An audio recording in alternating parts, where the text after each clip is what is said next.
अच्छा जी, इंटर्नशिप में online students की क्लास होगी? जी डेफिनेटली होगी। ये बार बार इसका हम जिक्र कर चुके हैं कि ऑनलाइन ऑफलाइन सबको लेके चलेंगे साथ जब लेक्चर हुआ करेगा। लेकिन लेक्चर की टाइमिंग मैंने जिक्र की थी आपके साथ, वो 4 से 5 बजे हुआ करेगी, क्योंकि 12 से 4 की टाइमिंग है या 5 से 9 की टाइमिंग है इंटर्नशिप की। तो बीच में जो 1 घंटा हमारे पास है वो ओवरलैप करता है, तो उसके अंदर हम लेक्चर किया करेंगे इंशाल्लाह। लेकिन ये सबके साथ होगा। I want to join internship after 2 weeks. उसमें बस ये है कि आप ऐसा कीजिएगा कि आप इन कांटेक्ट रहिएगा रिसेप्शन के साथ या सपोर्ट टीम के साथ। तो जैसी 55 बैच की हम इंटर्नशिप स्टार्ट करेंगे आप उसको ज्वाइन कर सकते हैं। लेकिन उसमें ये भी आप देख लीजिएगा कि अगर आप इस मंडे को स्टार्ट करते हैं ना, उसका एक मकसद ये भी है डिले ना करने का, कि अगर इस मंडे को स्टार्ट की जाती है तो उम्मीद है कि रमजान शरीफ से पहले पहले ये खत्म हो जाएगी इंटर्नशिप आपकी। अगर हम 1 वीक डिले करते हैं ना तो सबकी ही इंटर्नशिप लेट होगी और वो रमजान शरीफ में चली जाएगी। तो रमजान शरीफ में टाइमिंग थोड़ी हम शॉर्ट कर देते हैं। जहाँ पे 4 आवर्स अब यहाँ बैठते हैं वहां हम 3 आवर्स कर देते हैं, और टाइमिंग भी थोड़ी सी मॉर्निंग की हो जाती है वहां पे 10 से लेके कोई 1 बजे तक। तो इसलिए बेहतर यह है कि पूरा बैच जो है ना आपका, ये रमजान से पहले पहले इंशाल्लाह इसको वाइंड अप कर देंगे, ताकि बेहतर तरीके से इसको वाइंड अप किया जा सके। रिसेप्शन का कॉन्टैक्ट नंबर आपको सेंड करवा दूंगा मैं ग्रुप के अंदर, या फिर सपोर्ट टीम से भी रब्ता कर सकते हैं आप। अच्छा जी, लेक्चर हम स्टार्ट करते हैं, बाकी क्वेश्चन आंसर इंशाल्लाह उसके बाद होंगे। आज का जो लेक्चर है वो अपवर्क के ऊपर है, और मुझे जहां तक याद है कि ईमेल के बारे में भी मैंने थोड़ा सा गाइड करना आपको कि ईमेल को किस तरह अटैच किया जाए। उसका जो एड्रेस है हमने चेंज करना होता है, जो रिप्लाई टू एड्रेस है।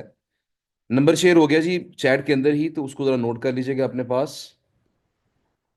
अच्छा, पहले हम अपवर्क की बात कर लेते हैं। तो अपवर्क की बात करने से पहले जरा मुझे कंफर्म कीजिएगा कि आप सब लोगों का फाइवर का अकाउंट बन गया था? कोई ऐसा पर्सन यहाँ पे हो जिसका अकाउंट नहीं बना अभी तक फाइवर का? बन के डिलीट हो गया था, ओके ठीक है। 3 4 लोग हमारे पास हैं, 5 लोग हैं, चले। अच्छा, उसमें ना एक सजेशन यहाँ क्लास में से आई थी कि अगर आप एआई से मुतलका गिग बनाते हैं अपनी, तो वो अप्रूव होने के चांसेस काफी ज्यादा है। इसको किसने ट्राई किया था, इस चीज को? मतलब उसमें देखिए ना, ये था कि जिसमें कंपटीशन लेवल बहुत कम है, आप उस टॉपिक को चूज करके गिग बना लें उसके ऊपर। तो क्लास में से किसी दोस्त ने रिकमेंड किया था कि एआई से मुतलका अगर आप गिग बनाते हैं, एआई से रेलेवेंट गिग बनाते हैं, तो उसके अप्रूव होने के चांसेस काफी ज्यादा हैं। आपने ट्राई किया था? अकाउंट हो गया था अप्रूव आपका? पहले रिजेक्ट हुआ था, फर्स्ट टाइम इसका अप्रूव हो गया, चले। तो जिनका नहीं बना वो ट्राई कीजिएगा। ये इसलिए मैं पूछ रहा था क्योंकि हम आज जो लेक्चर करने जा रहे हैं अपवर्क है, और अपवर्क भी एक फ्रीलांसिंग प्लेटफॉर्म है।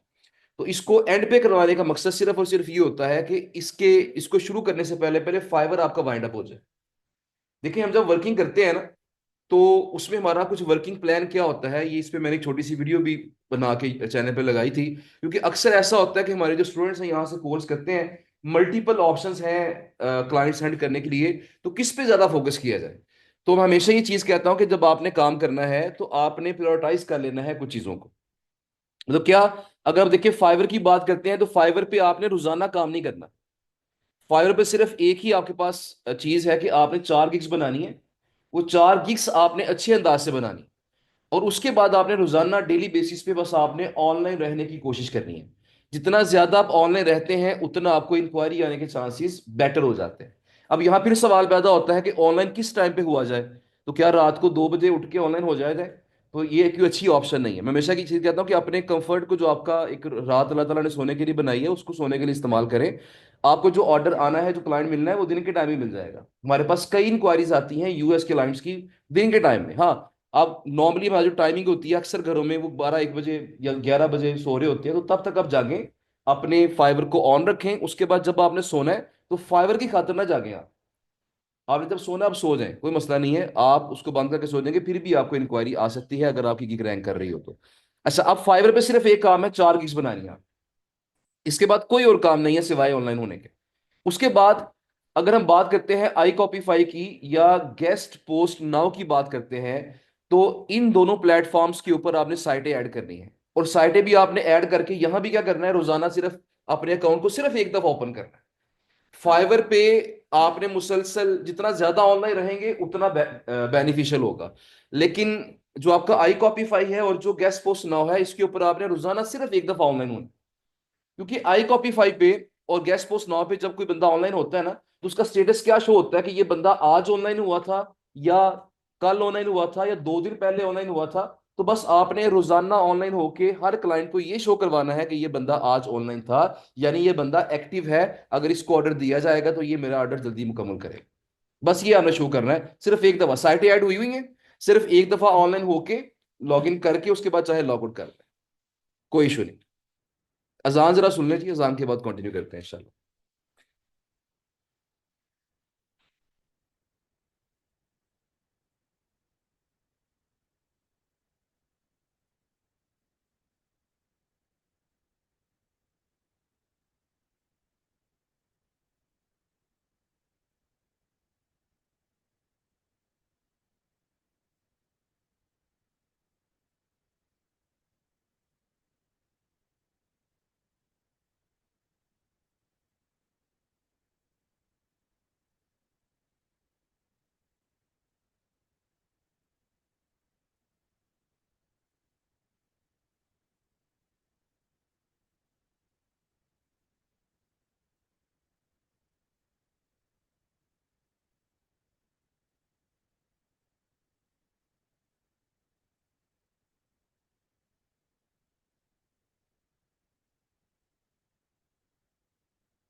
ओके जी। तो बात हमारी क्या हो रही थी कि आई कॉपी फाइव पे गेस्ट पोस्ट 9 पे सिर्फ आपने रोजाना एक दफा ऑनलाइन होना है, और वहां पे हमारा मकसद क्या होना चाहिए कि हमने यूनिक डाटा वहां पे ऐड करना। डाटा हमने यूनिक ऐड करने की कोशिश करनी है। अब यूनिक डाटा कहाँ से लाया जाए? कल भी किसी ने क्वेश्चन किया था, आई थिंक ग्रुप ए में या बी में, कि हम सस्ती साइटें कहीं और से कैसे फाइंड कर सकते हैं, यूनिक डाटा कैसे तलाश करना है हमने। तो यहाँ पे ना अगर मैं आई कॉपी फाइव को ओपन करूँ, आई कॉपी फाइव के ऊपर सर ने आपको शायद जिक्र किया होगा इस चीज का कि अगर आप यहाँ पे $10 सबमिट कर देते हैं ना, $10 आप जमा करवा देते हैं, तो इसमें ये होता है कि आपको ये अपना डाटा शो करवा देते हैं। अब देखें इस वक्त आई कॉपी फाइव पे ये इसका बायर पेज है, जहां से हम साइटें बाय करते हैं। ये देखिएगा, यहाँ उधर थोड़ा इसको ऐसे कर लेते हैं। ओके, ये इसका बायर पेज है जहां से हम कुछ साइटें बाय कर सकते हैं। अब ये देखिए बायर पेज किस तरह वर्क कर रहा है। जो क्लाइंट है डीए का फिल्टर लगा सकता है, कैटेगरी का फिल्टर लगा सकता है, लैंग्वेजेस का फिल्टर लगा सकता है, प्राइस का, ट्रैफिक का, एक्सेट्रा। वैसे तो ये आई कॉपीफाई के जो स्टैट्स है ना वो गलत है, मतलब ये इनके स्टैट्स अपडेटेड नहीं होते। एडसे के जो स्टैट्स हैं वो निस्बतन बेटर होते हैं, अपडेटेड होते हैं। इनमें से कई साइटें हमें ऐसी मिलती है जिन्होंने ट्रैफिक 25,000 शो की हुई है, लेकिन जब हम उसको चेक करते हैं एहरप्स के ऊपर तो ट्रैफिक जीरो होती है। तो यहाँ पे स्टैट्स गलत है, लेकिन क्लाइंट्स बाय कर रहे हैं इसको।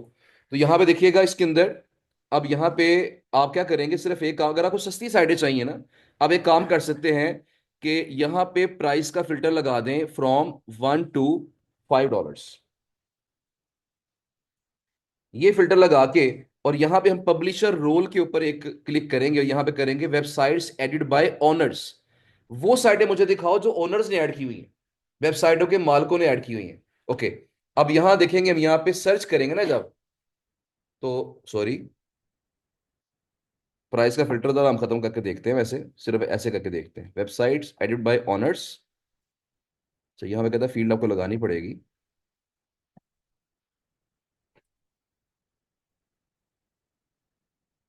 एक मिनट है सिर्फ, इसके अंदर हम यहाँ पे 100 कर देते हैं, और यहाँ पे वेबसाइट एडिट बाय ऑनर्स करके यहाँ पे इसको सर्च करते हैं।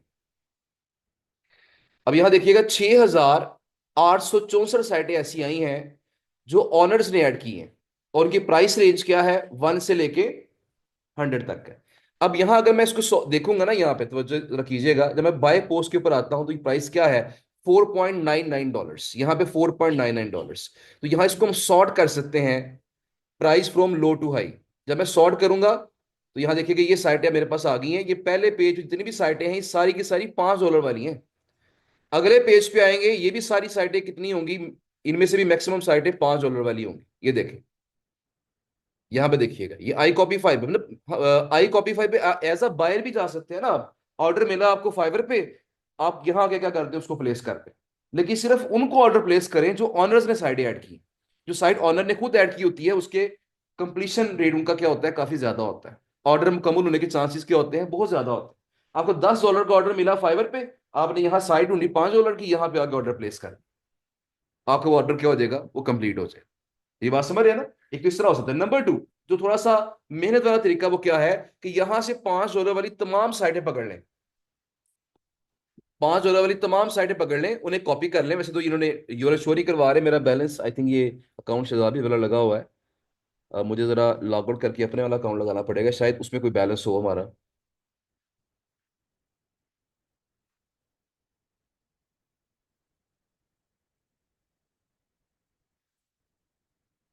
अच्छा जी।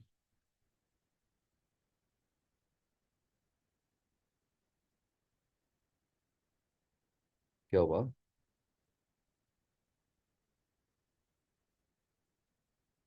अच्छा जी, यहाँ पे हमारे बैलेंस है कुछ इकट्ठा हुआ हुआ है, कुछ ऑर्डर मुकम्मल हुए हैं इसके ऊपर। मैं खुद हैंडल नहीं करता इसको।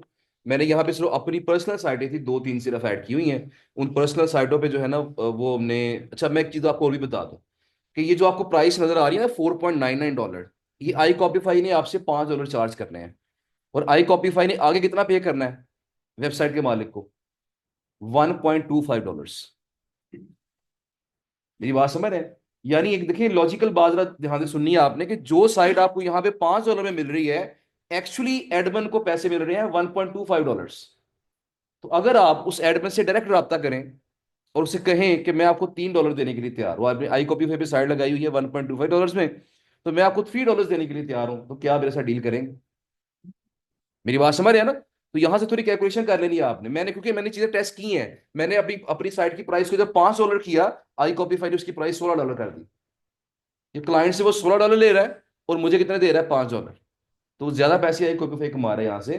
लेकिन यहाँ पे जो हमारे काम की चीज है वो यही थी कि यहाँ पे अगर मैं इसे यहाँ पे जाता हूँ, स्विच टू बायर, और यहाँ पे हम इसके अंदर, ये जो है इसका ऑल पब्लिशर साइट्स, और यहाँ पे भी वही काम हम करेंगे। इसके अंदर यहाँ पे कर लेते हैं $10 तक वाली साइटें कर लेते हैं, और यहाँ पे एडिट बाय ऑनर्स और करते हैं सर्च। अगर ये दिखा दे, लेकिन जी 969 साइटें आई हैं जो $10 तक की रेंज में हैं। अब जो $10 की रेंज में है ना, एडमन ने मैक्सिमम ये $5 की ऐड की होगी। एडमन ने मैक्सिमम ही $5 में ऐड की होगी, यानी ये एक्चुअली साइटें कितने डॉलर वाली हैं, $5 वाली। तो आपके पास ये ऑलमोस्ट 1,000 साइट है। अब इन 1,000 साइटों को कॉपी करें, डाटा पूरा कॉपी करके शीट में डाल लें। उसके बाद इनके क्या करें, स्टैट्स को वेरीफाई कर लें। मतलब मैं जरा थोड़ा करके दिखा देता हूँ आपको मैं, कि मैंने क्या किया। मैंने सिंपल एक काम किया, मैंने यहाँ से ये डाटा पूरा पकड़ा, और डाटा पूरा पेज कॉपी करके, क्योंकि आई कॉपी फाइव पे ये कॉपी हो जाता है, लेकिन एडसे के ऊपर उन्होंने इसके ऊपर लॉक लगाया हुआ है। तो अगर मैं गूगल शीट को ही ओपन कर लेता हूँ, यहाँ पे देखें, यहाँ पे फर्ज करें ये शीट हमारे पास आ गई है, तो मैं यहाँ पे न्यू टैब क्रिएट करके मैं इसके अंदर डाटा पेस्ट कर लेता हूँ। तो ये देखिए डाटा पेस्ट हो गया आपका सारा। तो आपने क्या करना है, इसमें से ये चीजें रिमूव कर दें, ये वाली, ये चीजें रिमूव कर दें इसकी, जो नीचे वाली है ना। तो इसके बाद लिस्ट पूरी बन जाएगी आगे। फिर पूरी लिस्ट को पकड़े, कॉपी करें, और बल्क में जाके एसईएम रश पे चेक कर लें। तो जिनका AS20+ होगा, जिनकी ट्रैफिक जो है, ज्यादा खोल दें बस, ये ज्यादा पूरा खोल दे, खुला रहने दें इसको। ओके। जिनका AS20+ होगा, ट्रैफिक 1,000 से ऊपर होगी, क्या करेंगे, उनको फिल्टर करके 1,000 में से 200 निकल आएंगे ना साइटें। अब उन 200 साइटों को आउटरीच कर लें। और इन 200 साइटों को आपने $5 से ज्यादा पैसे नहीं देने, क्योंकि इन्होंने $5 में ऐड की हुई है। वहां से 5 $5 कमा रहे हैं ये मैक्सिमम। तो लिहाजा यहां से इस तरह से, इस टेक्निक के थ्रू हमें सस्ती साइटें मिल सकती हैं। ये चेयर नहीं है आपके लिए, यहाँ भी आगे चेयर है ना, आगे आ जाए।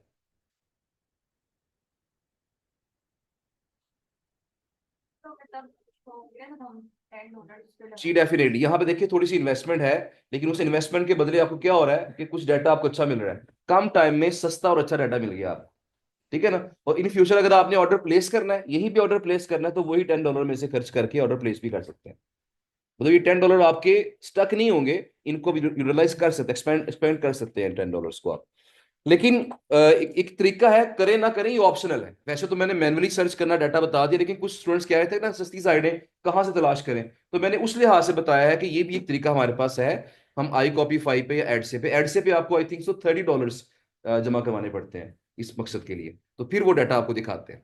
तो हमने वहां पे भी अपना बायर अकाउंट बनाया होता है, और वहां से डाटा हम लेते हैं, वहां से ऑर्डर्स भी करते हैं। अच्छा, एक तो फायदा इसका ये हो गया। नंबर टू फायदा ये होता है कि यहां से, अब ये डाटा हमने निकाल लिया ना, अब यहां से हम कैटेगरी वाइज जो साइटें होती हैं वो भी निकाल सकते हैं। कैटेगरी वाइज साइटें निकाल सकते हैं। इसके अलावा यहां देखिएगा, यहां पे यूआरएल सर्च करने की ऑप्शन मौजूद है। मैं अगर यहां दोबारा जाता हूं ऑल पब्लिशर साइट्स के ऊपर, तो मैंने आपसे कहा था यहां यूनिक साइटें आपने ऐड करनी है।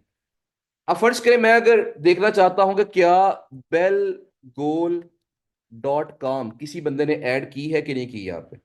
अगर मैं इसको करता हूँ, यहाँ पे सर्च का बटन दबाता हूँ, क्या ये बंदे ने यहाँ पे ऐड की है, तो एक ऐड हुई हुई है। कितनी प्राइस में ऐड हुई है जी? $446.88 में ऐड हुई है। ये प्राइस देखें, अरेबिक साइट है। $446.88 में ऐड हुई है, और ये एक बंदे ने ऐड की है। अब एक बंदे ने ऐड किया, अब मैं आपको बताता हूँ मेरे पास ये साइट कितने में अवेलेबल है। मेरे पास ये साइट अवेलेबल है $30 के अंदर। जो मेरी डील इसके साथ है वो $30 के अंदर है। अब मैं आपके सामने एक काम करता हूँ, देखिए ये मैं करके दिखाने लगा हूँ। मैं क्या करूंगा, मैं सिंपली जाऊंगा, इसका ये मैं कॉपी कर लेता हूँ यूआरएल इसका। मैं यहाँ पे जाता हूँ, और यहाँ पे जाके मैं इसका जो पब्लिशर वाला पेज है, स्विच टू पब्लिशर करता हूँ। और यहाँ पे मैं जाके एक साइट ऐड कर लेता हूँ। यहाँ पे देखिएगा, माई प्लेटफॉर्म्स, यहाँ पे फिलहाल मैंने अपनी साइट ऐड की हुई है, मैंने किसी और की साइट ऐड नहीं। 3 साइटें फिलहाल मैंने सिर्फ अपनी ऐड की हुई हैं। इनका डीएडीआर अच्छा है, ट्रैफिक तीनों की गिर चुकी है, लेकिन फिर भी इन पे ऑर्डर आ रहे हैं। तीनों की प्राइस मैंने रखी हुई है $1.25 सबकी। तो कुछ ना कुछ ऑर्डर यहाँ पे देखिएगा, अभी तक तकरीबन कोई 67 ऑर्डर्स मैं यहाँ मुकम्मल कर चुका हूँ। तो मैंने एक पर्सन को हायर किया हुआ है, तो पर्सन क्या करता है, जैसे ही ऑर्डर आता है वो खुद ही आर्टिकल पकड़ के पब्लिश करके डिलीवर कर देता है। मुझे कुछ नहीं करना पड़ता है इसके ऊपर, मुझे बस पैसे आ जाते हैं इसके। अच्छा जी, अब क्या करना है आपने, ऐड न्यू वेबसाइट, इसको आप एग्री करेंगे। एग्री करने के बाद यहाँ पे हमने उसको कॉपी पेस्ट कर दिया, और यहाँ पे शुरू में लगाना पड़ेगा HTTPS:// लगा के करेंगे इसको यहाँ पे सेव एंड कंटिन्यू। और ये करने के बाद यहाँ पे मैक्सिमम लिंक को, बाकी चीजें उसने खुद ही पिक कर ली हैं कुछ चीजें इसके अंदर। वैसे लिंक्स में यहाँ पे 2 अलाउ कर देता हूँ। और मेरे पास यहाँ पे वर्ड लिमिट जो है वो आर्टिकल्स की हम कर देते हैं 750। और कंटेंट प्लेसमेंट की जो प्राइस मैं कर देता हूँ यहाँ पे फर्ज करें $50। और यहाँ पे कंटेंट क्रिएशन एंड प्लेसमेंट की प्राइस हम कर देते हैं $60।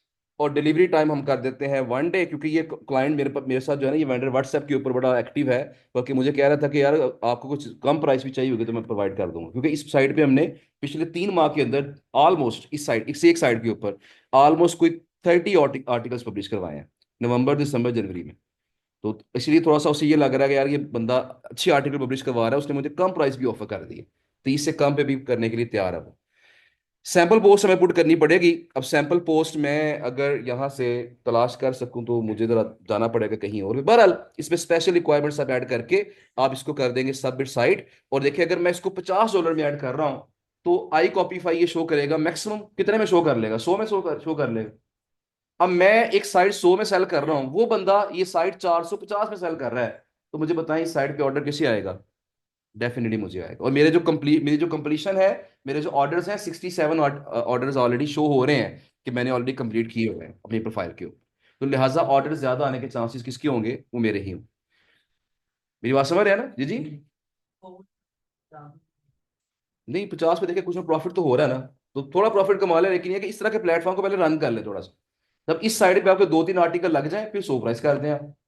देखिए इतना ज्यादा जब डिफरेंस होगा ना प्राइस का, तो ऑर्डर आने के चांसेस आपके काफी इंशाल्लाह बढ़ जाएंगे।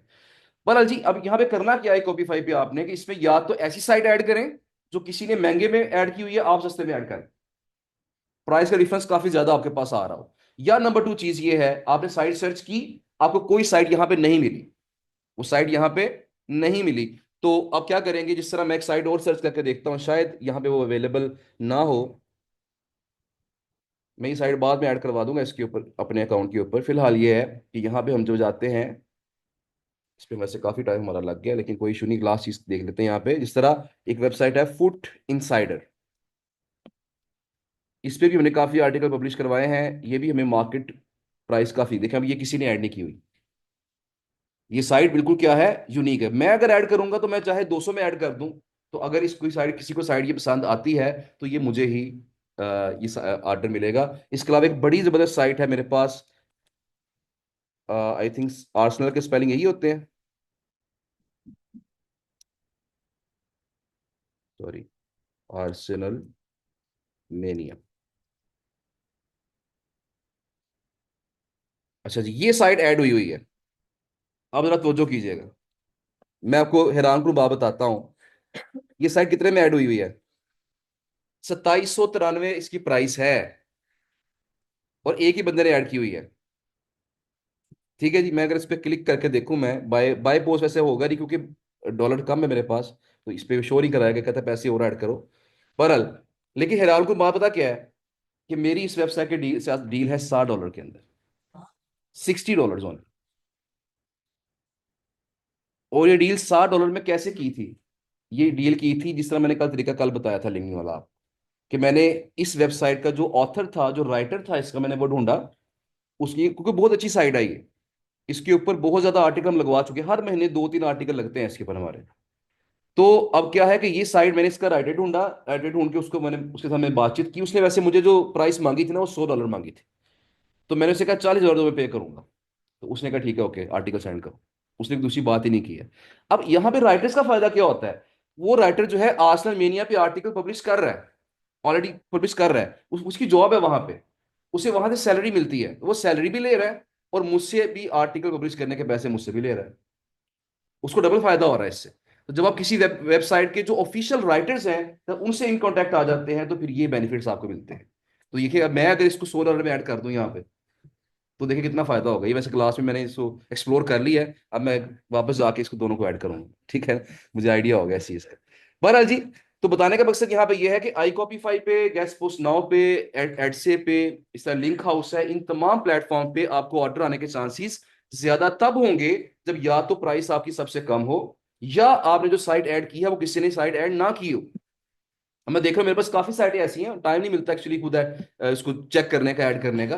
तो अगर मेरे पास डाटा, अगर मैं फर्ज करें 50 साइटें मेरे पास कम से कम ऐसी होंगी जो यहाँ पे मौजूद नहीं है, अगर वो मैं ऐड कर दूं, तो दैट मीन्स मुझे यहाँ पे और भी ऑर्डर्स आने के चांसेस पैदा हो सकते हैं। बहरहाल जी, ये तरीकाकार मैंने iCopify का बता दिया। सेम यही तरीकाकार आपका गेस्ट पोस्ट नाउ के ऊपर है। तो अगर आपने साइट की यूनिकनेस चेक करनी है ना, तो आप यहाँ सर्च करके चेक कर लें। अगर यहां से मिल गई तो दैट मीन्स वो साइट यूनिक नहीं है। अगर यहाँ वो साइट मौजूद नहीं है इस प्लेटफॉर्म के ऊपर, तो दैट मीन्स वो क्या है, यूनिक है। अगर आप मजीद अच्छा चेक करना चाहते हैं यूनिकनेस को, तो फिर एडसे पे जाके चेक करें। एडसे का क्या होता है कि वहां तकरीबन 1 लाख साइटें एडिड है। यहाँ कितनी है टोटल साइटें थी, तकरीबन 50,000 थी। वहां पे इससे डबल डाटा है एडसे के ऊपर। तो वहां अगर जाके चेक करते हैं, तो यूनिकनेस ज्यादा अच्छी चेक हो सकती है वहां। बहरहाल, तो इस तरह के प्लेटफॉर्म के ऊपर जाके जो भी साइट आउटरीच कर रहे हैं उसको चेक करें, चेक करके फिर उसको ऐड करें, तो इंशाल्लाह आपको मैक्सिमम बेनिफिट वहां से मिलेगा। तो जी, वापस अपने मेन टॉपिक की तरफ आते हैं। टॉपिक हमारा आज का जो था वो अपवर्क है। और अपवर्क जो मैंने बताया कि फ्रीलांसिंग प्लेटफॉर्म में से सबसे बड़ा प्लेटफॉर्म अगर से कहें तो ये बुरी बात नहीं होगी। फाइवर से बड़ा प्लेटफॉर्म। फाइवर से बड़ा प्लेटफॉर्म क्यों है? क्योंकि ये उससे पुराना भी है, और यहाँ पे जो बड़े बड़े क्लाइंट्स हैं, जो ज्यादा बड़े प्रोजेक्ट्स करवाते हैं, वो यहाँ पे ज्यादा तादाद के अंदर मौजूद है। तो अगर यहां से आप जॉब्स विन कर कर सकते हैं या करना चाहते हैं, तो दैट मीन्स ये आपके लिए बड़ी अच्छी अपॉर्चुनिटी हो सकती है। कंपटीशन यहाँ पे आहिस्ता आहिस्ता काफी बन गया है, अपवर्क के ऊपर भी। इस पे जो अकाउंट आपने बनाना है उसके लिए वीडियो मौजूद है चैनल के ऊपर, उसको देख के अकाउंट बना लीजिएगा। और उसके बाद आपने जो इसके ऊपर काम करना है उस पर हम अभी इंशाल्लाह बात कर लेते हैं। अपवर्क पे काम करने के दो तरीके हैं। जो पहला तरीका है, एक तो जो फाइवर की तरह है उसकी तरफ आते हैं, कि जब मैं फाइंड वर्क के ऊपर आता हूं, तो यहाँ पे, बल्कि यहाँ पे नीचे हमने आना है, यहाँ पे एक ऑप्शन है प्रोजेक्ट कैटलॉग, इसके ऊपर हम आते हैं। ये तरीका फाइवर की तरह का है, लेकिन जब इसको इसके ऊपर ऑर्डर आने के चांसेस निस्बतन कम होते हैं। इसका जो प्राइमरी तरीका है वो कोई और है। यहां देखें, यहां गिग्स बना सकते हैं फाइवर की तरह आप, overview, pricing, gallery, requirements, description और रिव्यू। ऑलमोस्ट वही स्टेप्स है ना। तो जिस तरह फाइवर पे आपने गिग बनाई, वैसे आप यहां भी गिग बना सकते हैं। यहां जो फायदा है वो क्या है? पहला फायदा तो यहां पे ये है कि यहां पे 20 गिग्स बनाई जा सकती है। यहाँ पे जो ऑप्शन मिलती है आपको न्यू सेलर को, वो 20 गिग्स की है। और नंबर टू जो अच्छी बात यहाँ पे ये है कि यहाँ पे जब आप गिग सबमिट करते हैं तो वो अप्रूवल के लिए जाती है, उसमें टेस्ट नहीं आता। फाइवर पे कभी कभी टेस्ट आ जाता, अगर आपने अपनी स्किल में एसईओ ऐड किया हुआ है। मुझे याद है जब मैंने फाइवर का अकाउंट बनाया था तो मुझे एसईओ का टेस्ट आ गया, क्योंकि मैंने अपने आप को एसईओ स्पेशलिस्ट कहा हुआ था, जबकि मैं है नहीं था, अभी तो मेरा पहला दिन था वहां पे। तो मैंने एसईओ स्पेशलिस्ट कह दिया और मैंने जब अकाउंट बनाया साथ ही उन्होंने टेस्ट मांग लिया। तो मैं फिर चला गया शहजाद भाई के पास, उन्होंने बैठ के मेरे सामने टेस्ट पास कर दिया मेरा। तो मेरा जो टेस्ट था फाइवर का, वो शहजाद भी ने पास किया था। अब आपने मुझे नहीं कहना कि आप हमारा टेस्ट आप पास कर दीजिएगा, ठीक है ना, क्योंकि मैं ऐसा नहीं कर सकूंगा। बहरहाल, तो उसमें यह है कि टेस्ट पास करने के आजकल बड़े तरीके हैं। आप चैट जीपीटी से नकल कर सकते हैं, आप गूगल से नकल कर सकते हैं, तो नकल करके भी टेस्ट पास हो जाते हैं आजकल, मसला नहीं है उसका। लेकिन फाइवर पे टेस्ट आने के चांसेस होते हैं, अपवर्क पे टेस्ट नहीं आता। आपकी जो गिग है अप्रूवल के लिए जाती है, अगर वो अप्रूव हो जाए तो पब्लिश हो जाती है, अप्रूव ना हो तो वो रिजेक्शन लगा के भेजते हैं कि फलां जगह पे आपने गलती की है, इसको ठीक करें पहले। वो बताते हैं आप उसे ठीक करके दोबारा सबमिट करते हैं तो गिग आपकी जो है वो अप्रूव हो जाती है। अपवर्क पे इन गिग्स को नाम दिया गया है प्रोजेक्ट कैटलॉग का। फाइवर पे गिग्स कहा जाता है और अपवर्क पे उसी चीज को कहा जाता है प्रोजेक्ट कैटलॉग। तो यहां पे 20 की ऑप्शन है। आप निश वाइज, कंट्री वाइज आप जो गिग्स हैं वो बना सकते हैं। मतलब आप जो फर्ज करें 10 निशेज हैं जो मेन मेन है वो कवर कर सकते हैं। हेल्थ गेस्ट पोस्ट है, टेक्नोलॉजी गेस्ट पोस्ट है, फैशन गेस्ट पोस्ट है, बिजनेस गेस्ट पोस्ट है, एजुकेशन गेस्ट पोस्ट, इस तरह मल्टीपल निशेज कवर कर लें। फिर कंट्रीज भी कवर कर सकते हैं आप, USA guest post, UK guest post, French guest post, Spanish guest post etcetera. तो कंट्रीज को भी कवर करके मतलब आपके पास एक बहुत बड़ा मैदान है जिसको आप जहां पे आप प्ले कर सकते हैं। तो 20 गिग्स की ऑप्शन मौजूद है। तो ये तरीकाकार फाइबर जैसा है, लिहाजा इसको हम ज्यादा इस पे बात नहीं करेंगे। हमारा जिसको जो मेन और बड़ा तरीका है उसकी तरफ आते हैं। वो ये है जी कि जब आप अपना अकाउंट बनाते हैं ना, तो आपने अपनी स्किल्स को मेंशन करना होता है। जब आप स्किल्स मेंशन करते हैं तो आपकी न्यूज फीड के अंदर क्या होता है कि अपवर्क खुद ही आपके साथ जो रेलेवेंट जॉब्स होती हैं वो दिखा देता है। ये जो एक जॉब आपको नजर आ रही है, ये जो आपको एक सेक्शन नजर आ रहा है, इसको बोलते हैं जॉब पोस्ट है। जिस तरह फाइव हमने कल देखा था ना, फेसबुक के ऊपर देखा था हमने परसों, ये किसी ने कहा होता है मुझे फलां साइटें चाहिए, वहां पर लोगों ने पोस्टें लगाई होती हैं। इस तरह यहां भी लोग पोस्टें लगाते हैं, क्लाइंट्स पोस्टें लगाते हैं। लेकिन वहां पे चूंकि ओपन सिस्टम है सारा, यहां इन्होंने इसको प्रॉपरली सिस्टमाइज किया हुआ है। किस कंट्री का क्लाइंट है, कितना स्पेंड कर चुका है, तमाम चीजें यहां प्रॉपरली आपको शो होती हैं। तो जो स्किल्स आप ऐड करेंगे उन स्किल्स से मुतलका चीजें यहाँ पे अपवर्क आपको खुद ही शो करवा देता है। तो यहां देखिएगा पहली हमारे पास जॉब आई है, need SEO recommendations for website. Budget इसका $200 है। पाकिस्तान से क्लाइंट है, $10,000 से ज्यादा ऑलरेडी खर्च कर चुका है, यानी कोई नया बंदा नहीं है और ये थोड़ा पुराना बंदा है। यहां नीचे आते हैं, newsletter manager to grow and manage our newly acquired newsletter. ये न्यूज लेटर मैनेजर चाहिए, $30,000 ये स्पेंड कर चुका है और ये यूएसए से क्लाइंट है। SEO copy writer, article writer चाहिए इसको। यहां देखिएगा पाकिस्तान से है, आर्मेनिया से है, यूनाइटेड किंगडम से है। इसके अलावा यहां देखिएगा यूएस से है, यूनाइटेड स्टेट्स है। तो ये डिफरेंट जॉब्स में नजर आ रही हैं। हम एक काम करते हैं कि बजाय इसके कि हम यहां सर्च करें, यहां देखें, हम एक काम करते हैं, सर्च की ऑप्शन मौजूद है। अब जब सर्च की ऑप्शन मौजूद है तो आपने यहां जाना है सर्च, और यहां देखिए जॉब सेलेक्ट हुआ हुआ है।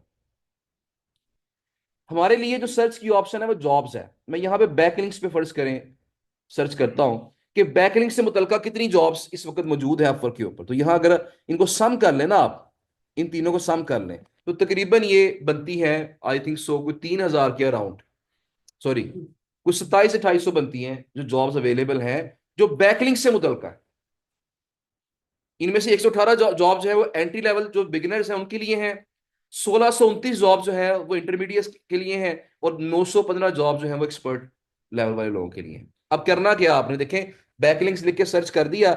अब आप यहाँ पे देखिए फिल्टर लगा सकते हैं किस तरह की जॉब चाहिए। तो फाइवर पे दो तरह की जॉब चलती हैं, एक होती है फिक्स प्राइस, दूसरी होती है आवरली।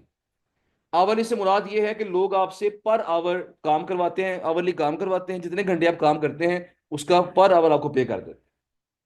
अब ये आवर्स ट्रैक कैसे होते हैं, इसके लिए जो है वो सॉफ्टवेयर मौजूद हैं। बहुत सारे सॉफ्टवेयर हैं जो कि आपकी आपकी स्क्रीन को ट्रैक कर रहे होते हैं। तो जो क्लाइंट होता है वो सॉफ्टवेयर ऑन करवा देता है आपको, और क्लाइंट के पास रिपोर्ट जारी होती है कि ये बंदा मेरा काम कर रहा है, या कोई मूवी शूवी देख रहा है, या कोई गेम्स खेल रहा है। तो तमाम ट्रैकिंग जो है ना, वक्तन फक्तन स्क्रीन उसके पास जा रहे होते हैं, तो जितने घंटे वो आपसे काम करवाता है वो नोट होते रहते हैं, उतने घंटे का वो आपको बाद में at the end of week या at the end of month वो आपको पे कर देता है। तो आवरली भी हो सकता है और फिक्स प्राइस भी हो सकता है कि टोटल बजट मेरा इतना है, इतने में मेरा ये काम कर दो। तो बहरहाल जी, अब यहाँ पे हम फिल्टर लगा सकते हैं नंबर ऑफ प्रपोजल। अब यहां देखें, इसमें ये दिखा रहा है कि 337 जॉब्स ऐसी हैं जिनको जिन पे 5 से कम लोगों ने अप्लाई किया हुआ अभी तक। 449 जॉब्स ऐसी हैं जिसपे 5 से 10 लोग ऑलरेडी अप्लाई कर चुके हैं। 369 जॉब्स ऐसी हैं जिसपे 10 से 15 लोग अप्लाई कर चुके हैं। तमाम चीजें हमारे पास यहाँ मौजूद हैं। अब यहाँ देखिए, जिन क्लाइंट के साथ मैं ऑलरेडी काम कर चुका हूं, उनमें से 14 जॉब जो हैं मेरे पुराने क्लाइंटों ने भी लगाई हुई है। तो मैं काम कर सकता हूँ, मैं ये अपने क्लाइंट्स की जॉब देखूं और मैं उससे जाके, मुझे अब अप्लाई नहीं करना पड़ेगा जॉब के लिए, क्योंकि मैं ऑलरेडी काम कर चुका हूं उनके साथ। मैं सिंपली उन्हें इनबॉक्स पे जाके मैसेज करूंगा कि मैंने आपके साथ फलां प्रोजेक्ट पे काम किया था, अब आपने फलां जॉब लगाई हुई है, तो मैं ये काम भी कर सकता हूँ। तो अगर आप करवाना चाहते हो तो मुझे बताएं।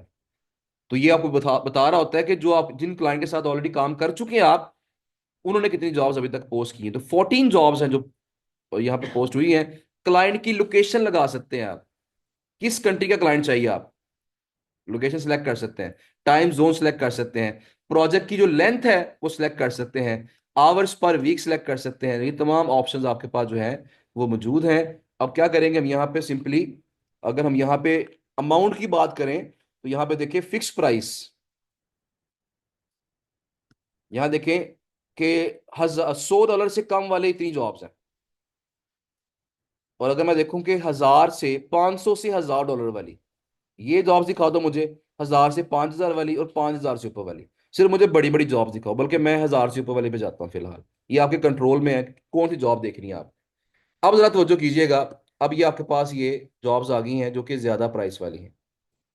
यूके से क्लाइंट है, इसकी बाकी डिटेल भी शो नहीं हुई। इसका जो बजट है वो 2,000 डॉलर है। इसको एस सी ओ स्पेशलिस्ट चाहिए। Need high quality listicle guest post. अच्छा, ये हमारे पास चूंकि डाटा है तो हम इस पे काम कर सकते हैं। अब यहाँ देखिए, यूएसए से क्लाइंट है, 10,000 डॉलर से ज्यादा ऑलरेडी स्पेंड कर चुका है।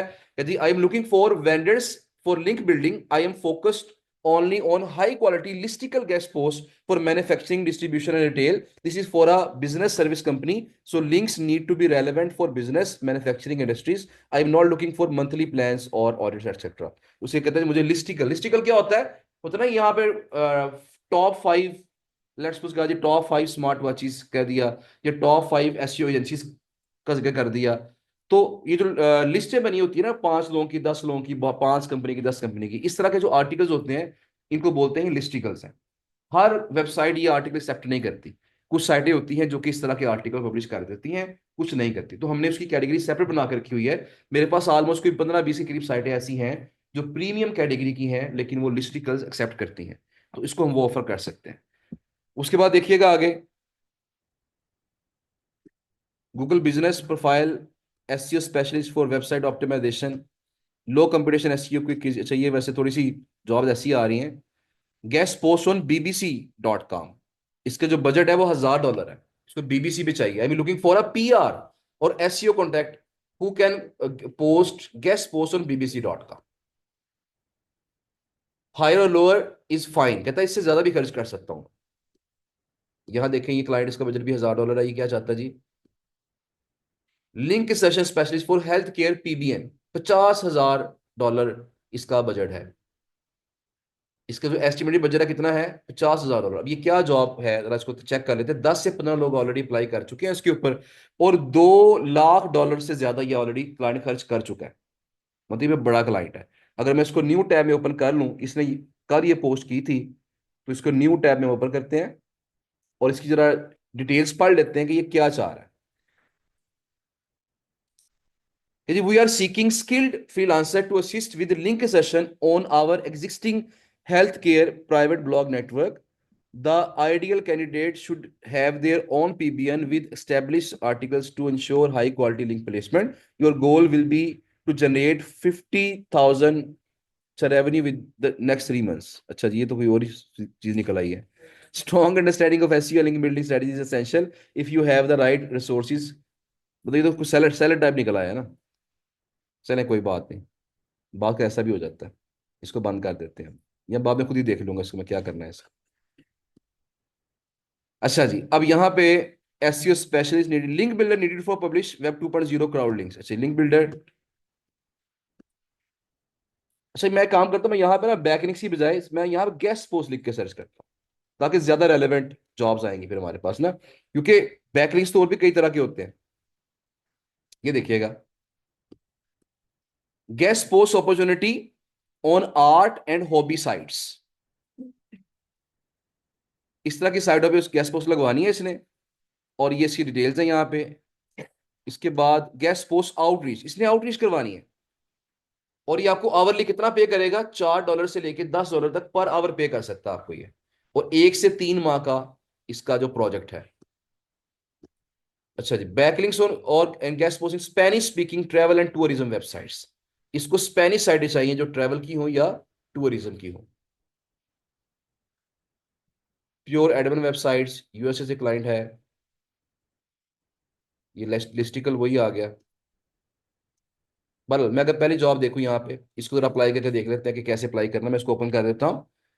ये यूएई से क्लाइंट है जी, और कहते हैं जी कि we are looking for someone who can provide guest post on hobby art and craft.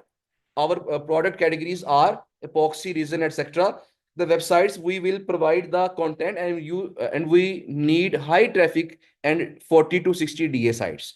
Please share the best sites with us and let us know if you have any suggestions. तो इसको यहाँ पे इस category की साइटें चाहिए। अगर आपके पास साइटें हैं तो हम यहाँ करेंगे अप्लाई। अच्छा, यहाँ पे अप्लाई करने का तरीकाकार क्या है, अगर हम देखें यहाँ पे, कि यहाँ पे देखिएगा कहता है send a proposal for 20 connects, 20 connects खर्च होंगे अगर आपने इस जॉब अप्लाई कर। अभी कनेक्ट सिस्टम क्या है, पहले ये होता था कि जब आप अपवर्क पे अकाउंट बनाते थे तो आपको मिलते थे 50 कनेक्ट्स, मतलब 50 आपको मिल गए क्रेडिट्स।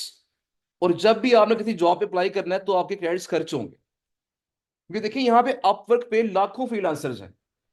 अगर हर फ्रीलांसर एक जॉब पे अप्लाई कर दे तो एक बंदे को 1 लाख प्रपोजल चले जाएंगे। ये जॉब मैं कर सकता हूँ कि नहीं कर सकता, मैं अप्लाई कर दूंगा फिर। तो जो अप्लाई करने वाले लोग हैं वो सीरियस हों इस बात को मेक श्योर करने के लिए, अपवर्क ने क्या किया है, कुछ पैसे खर्चने की ऑप्शन रखी है। तो पहले क्या होता था, अपवर्क आपको नए अकाउंट के साथ 20 कनेक्ट देता था, और वक्तन फक्तन आपको बोनस मिलते रहते थे, हर महीने बाद 10 नए कनेक्ट मिल गए, साथ बोनस मिल गया कुछ आपको। लेकिन अब क्या है, आप जब अकाउंट बनाते हैं आपको कनेक्ट नहीं मिलते, अब आपको कनेक्ट बाय करने पड़ेंगे। कितने कनेक्ट बाय करने पड़ेंगे, ये आपके $1.5 की आपको 10 कनेक्ट मिलते हैं, मतलब $15 की आपको 100 कनेक्ट मिले।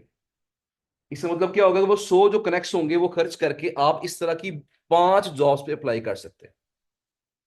और जब आपको जॉब मिल जाती है, जॉब विन कर लेते हैं आप, तो आपके कनेक्ट्स आपको रिटर्न हो जाते हैं। अगर जॉब विन नहीं कर सके, कनेक्ट्स आपके जाया हो।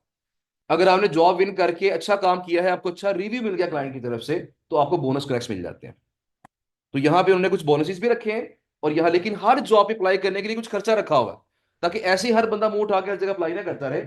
हर बंदा सोचे अप्लाई करने से पहले कि मैंने यहाँ अप्लाई करना है, मेरे इतने पैसे खर्च होंगे।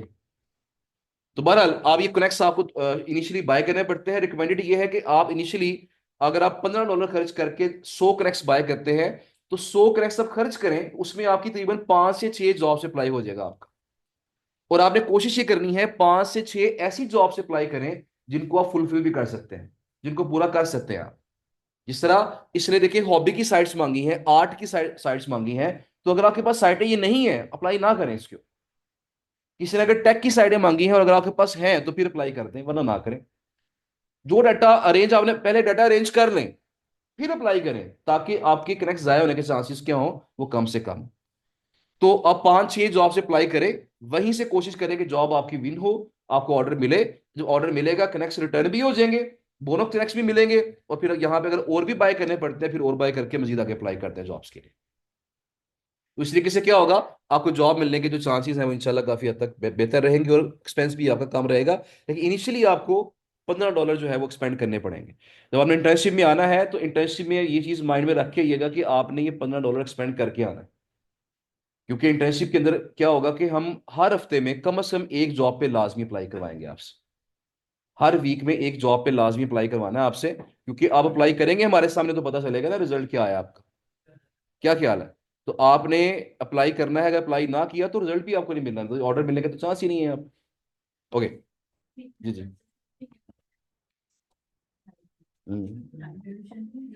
तो मे भी कोई और अप्लाई कर देता है तो हम बाद में करते हैं, जो टॉप पे आए ऑब्वियसली उनको कंसिडर जी, करते हैं। जरा तवज्जो कीजिएगा। देखिए इसमें होता है कि बॉस को देख, एक जॉब पे ऑलरेडी ऑलरेडी 20 लोग अप्लाई कर चुके हैं, तो फिर हम ये देखते हैं कि उस बंदे की रिक्वायरमेंट्स क्या है आखिर।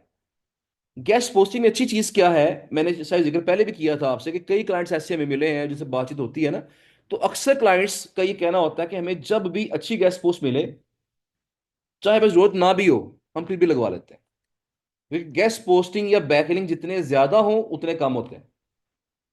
तो अगर आप फर्ज करें 20 लोगों ने अप्लाई किया हुआ है, तो आप क्लाइंट को कोई अच्छी साइट पिच करने में, सेंड करने में कामयाब हो जाते हैं, जो उसको पसंद आ जाती है, तो चाहे वो 20 लोगों से ऑलरेडी काम करवा रहा है, वो आपसे भी काम करवाएगा। तो यहाँ डिपेंड करता है आपकी आउटरीच के ऊपर, डिपेंड करता है कि आउटरीच आपकी कितनी स्ट्रांग है और कितनी वो अगले बंदे के लिए इफेक्टिव हो सकती है। हाँ, हाँ, हम प्रेफर ये करेंगे कि जिस जॉब पे 10 से कम लोगों ने अप्लाई किया हुआ है वहां पे अप्लाई करें। जिस पे 10 से ज्यादा लोगों ने अप्लाई किया वहां पे हम अप्लाई नहीं करेंगे, क्योंकि इनिशियली चांसेस कम होते हैं हमें ऑर्डर मिलने के, क्योंकि वहां पे ऑलरेडी 20 लोग अप्लाई कर चुके हैं। हो सकता है क्लाइंट ऑलरेडी 2 3 4 लोगों से काम करवा चुका हो, तो चांसेस थोड़े कम हो जाते हैं। तो हमने प्रेफर ये करना है कि 10 से कम जहां लोगों ने अप्लाई किया है वहां पे हम अप्लाई करेंगे, ताकि जॉब मिलने के चांसेस ज्यादा हो। से रहना है इसमें। जी डेफिनेटली, रोजाना आपको जॉब्स देखनी पड़ेंगी यहाँ पे। यहाँ पे वैसे ऑनलाइन रहने का फायदा नहीं है, लेकिन आपको जॉब्स देखते रहना है। जहां पे अच्छी जॉब मिले, तो अगर उस वक्त कनेक्ट नहीं भी आपके पास है, बाय करने पड़ते हैं, फौरन बाय करें और अप्लाई कर दें इसको, ताकि आपको जो है ना वो जॉब वहां से मिले। क्योंकि यहाँ पे जो इन्वेस्टमेंट आप करेंगे, अगर अच्छे तरीके से अप्लाई करते हैं, तो डेफिनेटली वो आपको डबल ट्रिपल होकर इन्वेस्टमेंट वापस मिलनी है। यहाँ पे अक्सर क्लाइंट्स का बजट अच्छा होता है। बहरहाल जी, अगर मैंने इस जॉब पे अप्लाई करना है, मैं करूंगा अप्लाई नाउ। अप्लाई नाउ पे क्लिक करूंगा, और मेरे पास अब यहाँ पे अप्लाई करने वाला जो पेज है, प्रपोजल सबमिट करने वाला जो पेज है, वो ओपन हो जाएगा। यहाँ पे वो कह रहा है जी आपने एज अ फ्रीलांसर अप्लाई करना है या आपने एज एन एजेंसी अप्लाई करना है। तो मैंने यहाँ चूंकि अपनी एजेंसी को भी रजिस्टर किया हुआ है, कनेक्ट किया हुआ है, तो लिहाजा दोनों ऑप्शन मेरे पास आ रही हैं। मैं एज अ फ्रीलांसर अप्लाई करूंगा। अब यहाँ पे आपके पास दो ऑप्शंस हैं, जनरल प्रोफाइल या स्पेशलाइज्ड प्रोफाइल। जिस तरह फाइवर पे था ना, हम दो डिफरेंट स्किल्स को सेल नहीं कर सकते, लेकिन अपवर्क पे आप दो डिफरेंट स्किल सेल कर सकते हैं। अगर आप ग्राफिक डिजाइनर भी हैं और गेस्ट ब्लॉगिंग भी करते हैं, आप एक प्रोफाइल बना लें ग्राफिक डिजाइनिंग की, और एक बना लें जनरल, जो कि आपकी गेस्ट ब्लॉगिंग की होगी। आप दो स्किल्स को यहाँ पे एट द सेम टाइम एक अकाउंट के अंदर लेके चल सकते हैं। तो यहाँ पे देखिएगा इसके अंदर क्या होगा, जॉब डिटेल्स दोबारा आ गई हैं आपके सामने। इसको ध्यान से पढ़ लेंगे, और उसके बाद कहते हैं जी के स्किल्स जो चाहिए इस बंदे को ये चाहिए, टर्म्स ये हैं। अब क्लाइंट का जो बजट है ना, वो है $10 per hour, maximum budget client का ये है। हम वही रहने देते हैं, उसी के बजट पे बात कर लेते हैं। स्केजुअल आर रेट इंक्रीज, अगर रेट बढ़ाना है तो हम कहते हैं नेवर, हमने रेट कभी नहीं बढ़ाना। वरना अगर लंबा प्रोजेक्ट हो ना, तो फिर हम क्या करते हैं, हम उसको स्केड्यूल कर लेते हैं कि 3 महीने के बाद हम 10% रेट बढ़ा देंगे। तो क्लाइंट को पहले से पता चल जाता है यार ये बंदा आगे चल के रेट अपना इंक्रीज करेगा, लेकिन हम नेवर पे सेलेक्ट करके फिर आगे प्रोसीड करेंगे। अब यहाँ पे इसके अंदर कवर लेटर है। अब कवर लेटर जो है, जो कवर लेटर है, ये सबसे इंपॉर्टेंट चीज है आपके प्रपोजल की। ये कवर लेटर को पढ़ के अगले बंदे को आइडिया होता है कि यार ये बंदा मेरे काम के लिए सूटेबल है कि नहीं। अब इस पे हमने डिटेल से बात करनी है कि कवर लेटर आपने शुरू कहाँ से करना है, आपने एंड कहाँ पे करना है, और क्या चीजें होनी चाहिए। मैं यहाँ पे टाइप नहीं करूंगा, टाइम काफी लग जाएगा उसके अंदर। मैं आपको इसका स्ट्रक्चर पूरा बता देता हूँ कि स्ट्रक्चर आपका क्या होना चाहिए। देखिए सबसे पहला जो आपका टास्क है ना, वो ये है कि आपने जॉब की जो डिटेल्स हैं उसे आपने बिल्कुल ध्यान से गौर से पढ़ लेना। अब यहां देखिए, उसने क्या कहा हुआ है कि we are looking for someone who can provide guest posters on hobby art and craft. ये रिक्वायरमेंट है क्लाइंट। अगली रिक्वायरमेंट क्या है, डीए कितना होना चाहिए, 40 to 60। मेरी बात समझ रहे हैं ना। तो जो क्लाइंट की जो डिमांड्स हैं, जो रिक्वायरमेंट्स है, सबसे पहले उसको अपने ध्यान से पढ़ लेना। अब हमने जब अपना कवर लेटर का आगाज करना है, हम यहां पे इसको लिखेंगे हेलो या हाय लिखेंगे, तो बेटर ये है हम क्लाइंट को उसके नाम से पुकारें। बेटर ऑप्शन क्या है कि क्लाइंट को उसके नाम से पुकारा जाए, यानी हेलो, फर्ज करें उसका नाम जोसेफ है तो हम क्या बोलेंगे, हेलो जोसेफ। अगर उसका नाम स्मिथ है तो उसको स्मिथ के नाम से पुकारेंगे। अब यहाँ पे जिससे होता है ना जनरल टर्म्स होती हैं, हाय देयर, हेलो देयर, इस तरह तो वो यूज नहीं करेंगे। अगर फर्ज करें आपको नाम नहीं पता क्लाइंट का, तो आप सिंपल उसे डियर हायरिंग मैनेजर कह के पुकार सकते हैं उसे। लेकिन आपने सिंपल जो देयर शेयर होता है ना, वो नहीं कहना। ठीक है ना। ओके, हेलो हाय कर दिया, उसके बाद फिर बात हमारी गलती क्या होती है कि हम स्टार्ट करते हैं कि I hope you are doing well, वहाँ दिन अच्छा गुजरा होगा, तुमने खाना अच्छा खाया होगा एक्सेट्रा। तो ये चीजें ये हमने नहीं करनी, ये फॉर्मेलिटीज नहीं करनी हमने। क्लाइंट को उसके मतलब का काम चाहिए, हमने टू द पॉइंट उसकी उसकी रिक्वायरमेंट से स्टार्ट करना है। हेलो है कर दिया, 2 अल्फाज में हेलो है कर दिया, दैट्स इनफ। अब डायरेक्ट हम किस बात पे आएंगे, हम उसे कहेंगे as you are looking for someone who can provide guest posters on hobby art and craft sites having DA 40 to 60। मेरी बात समझ है ना? हमने उसकी बात से, उसकी रिक्वायरमेंट से अपनी बात का आगाज किया कि चूंकि तुम्हें फला बंदा चाहिए, तो I am considering myself as a perfect choice for this project. तो मैं इसके लिए बिल्कुल परफेक्ट हूं।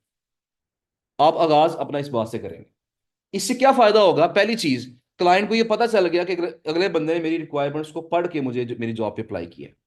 मैं कुछ ऐसे पहले क्लास में स्टूडेंट्स को बता रहा था कि एक जॉब पे मैंने अप्लाई किया, और जॉब पे जब अप्लाई किया तो एक्चुअली मैंने अप्लाई नहीं किया था, मेरे जो टीम मेंबर है उन्होंने अप्लाई किया मेरे बिहाफ पे। तरीका मैंने बताया हुआ था कि इस तरह अप्लाई करना है आपने। तो उन्होंने जॉब पे अप्लाई किया, उसके बाद क्लाइंट ने हमारा जो प्रपोजल था एक्सेप्ट कर लिया, और उसने कहा जी मैं आपसे वीडियो कॉल में मीटिंग करना चाहता हूँ। तो मीटिंग के लिए फिर चूंकि मैं खुद मीटिंग करनी थी, मैं खुद मीटिंग के लिए मैं खुद आ गया। और मीटिंग की उसके साथ उसने कहा जी मुझे 2 से 3 दिनों में ऑलमोस्ट 40 लोगों ने प्रपोजल सबमिट किया था, और मैंने 38 जो प्रपोजल थे बगैर पढ़े, सिर्फ पहली लाइन देख के मैंने उनको रिजेक्ट कर दिया था, उन्हें डिलीट कर दिया था। सिर्फ 2 प्रपोजल को मैंने वैल्यू दी थी, एक आपका था और एक किसी और का था। अब वो क्या था, मतलब वजह क्या थी? लोगों ने क्या किया हुआ, जिस तरह ईमेल्स होती है ना, ईमेल्स के अंदर होते हैं टेम्पलेट्स बना के रखे होते हैं हमने, हर बंदे को वही टेम्पलेट सेंड करी जा रहे हैं। इस तरह अपवर्क में भी लोग ऐसे करते हैं, या एआई से जनरेट करवा लेते हैं, या क्या करते हैं, वो कॉपी एक उन्होंने टेम्पलेट बना के रखा होता है और वही कॉपी करके पेस्ट किया, सेंड कर दिया। तो उसने कहा जी कि मोस्टली लोगों ने मुझे ऐसे पिच किया है। देखिए वो 38 लोगों के जो कनेक्ट्स हैं वो जाया हो गए। क्लाइंट ये चाहता है कि जो उसकी रिक्वायरमेंट है, जो उसे चीज चाहिए, जो उसने काम करवाना है, मेरे मतलब की बात की जाए, उस काम से मुतल्लिका बात की जाए मेरे साथ। सर ये कुछ personalised email definitely, comprehensively mentioning. बिल्कुल ऐसे ही। देखिए मैंने आपसे भी क्या कहा कि आपने जो इंटर्नशिप में आना है, एक हफ्ते में एक जॉब अप्लाई करवाना है आपसे, कम अज कम एक जॉब पे। वजह क्या? देखिए मैं ये नहीं कह रहा रोजाना 100 दफे पे अप्लाई करें, आप कम पे अप्लाई कर लें, लेकिन क्लाइंट की रिक्वायरमेंट्स को देख के पहले अपना डेटाबेस चेक कर लें, डेटाबेस हमारे पास है। अगर आप बिल्कुल कॉन्फिडेंट है कि मैं ये काम कर सकता हूं, तो फिर आप क्लाइंट को उस लिहाज से पर्सनलाइज मैसेज जो है बना के भेजेंगे, तो एक्सेप्टेंस के चांसेस क्या होंगे, वो ज्यादा होंगे। बहरहाल, तो हमने क्या किया, हमने उसी की बात से आगाज किया कि as you are looking for someone who can provide guest post on hobby art and craft having high traffic and DA 40 to 60। तो I am considering myself as a perfect choice for this project. क्यों? मैंने इसको claim कर तो दिया मैंने, लेकिन मैं क्यों अपने आप को परफेक्ट समझ रहा हूं, उसे बताएं कि मैं ऑलरेडी इन साइटों पे काम कर चुका हूं। अब ये भी हर बंदा कह सकता है। देखिए आपने क्लेम किया, उस क्लेम को आपने थोड़ा सा एंडोर्स किया कि क्यों आप ये क्लेम कर रहे हैं, क्योंकि मैं ऑलरेडी काम कर चुका हूं, मैं कोई नया बंदा नहीं हूं।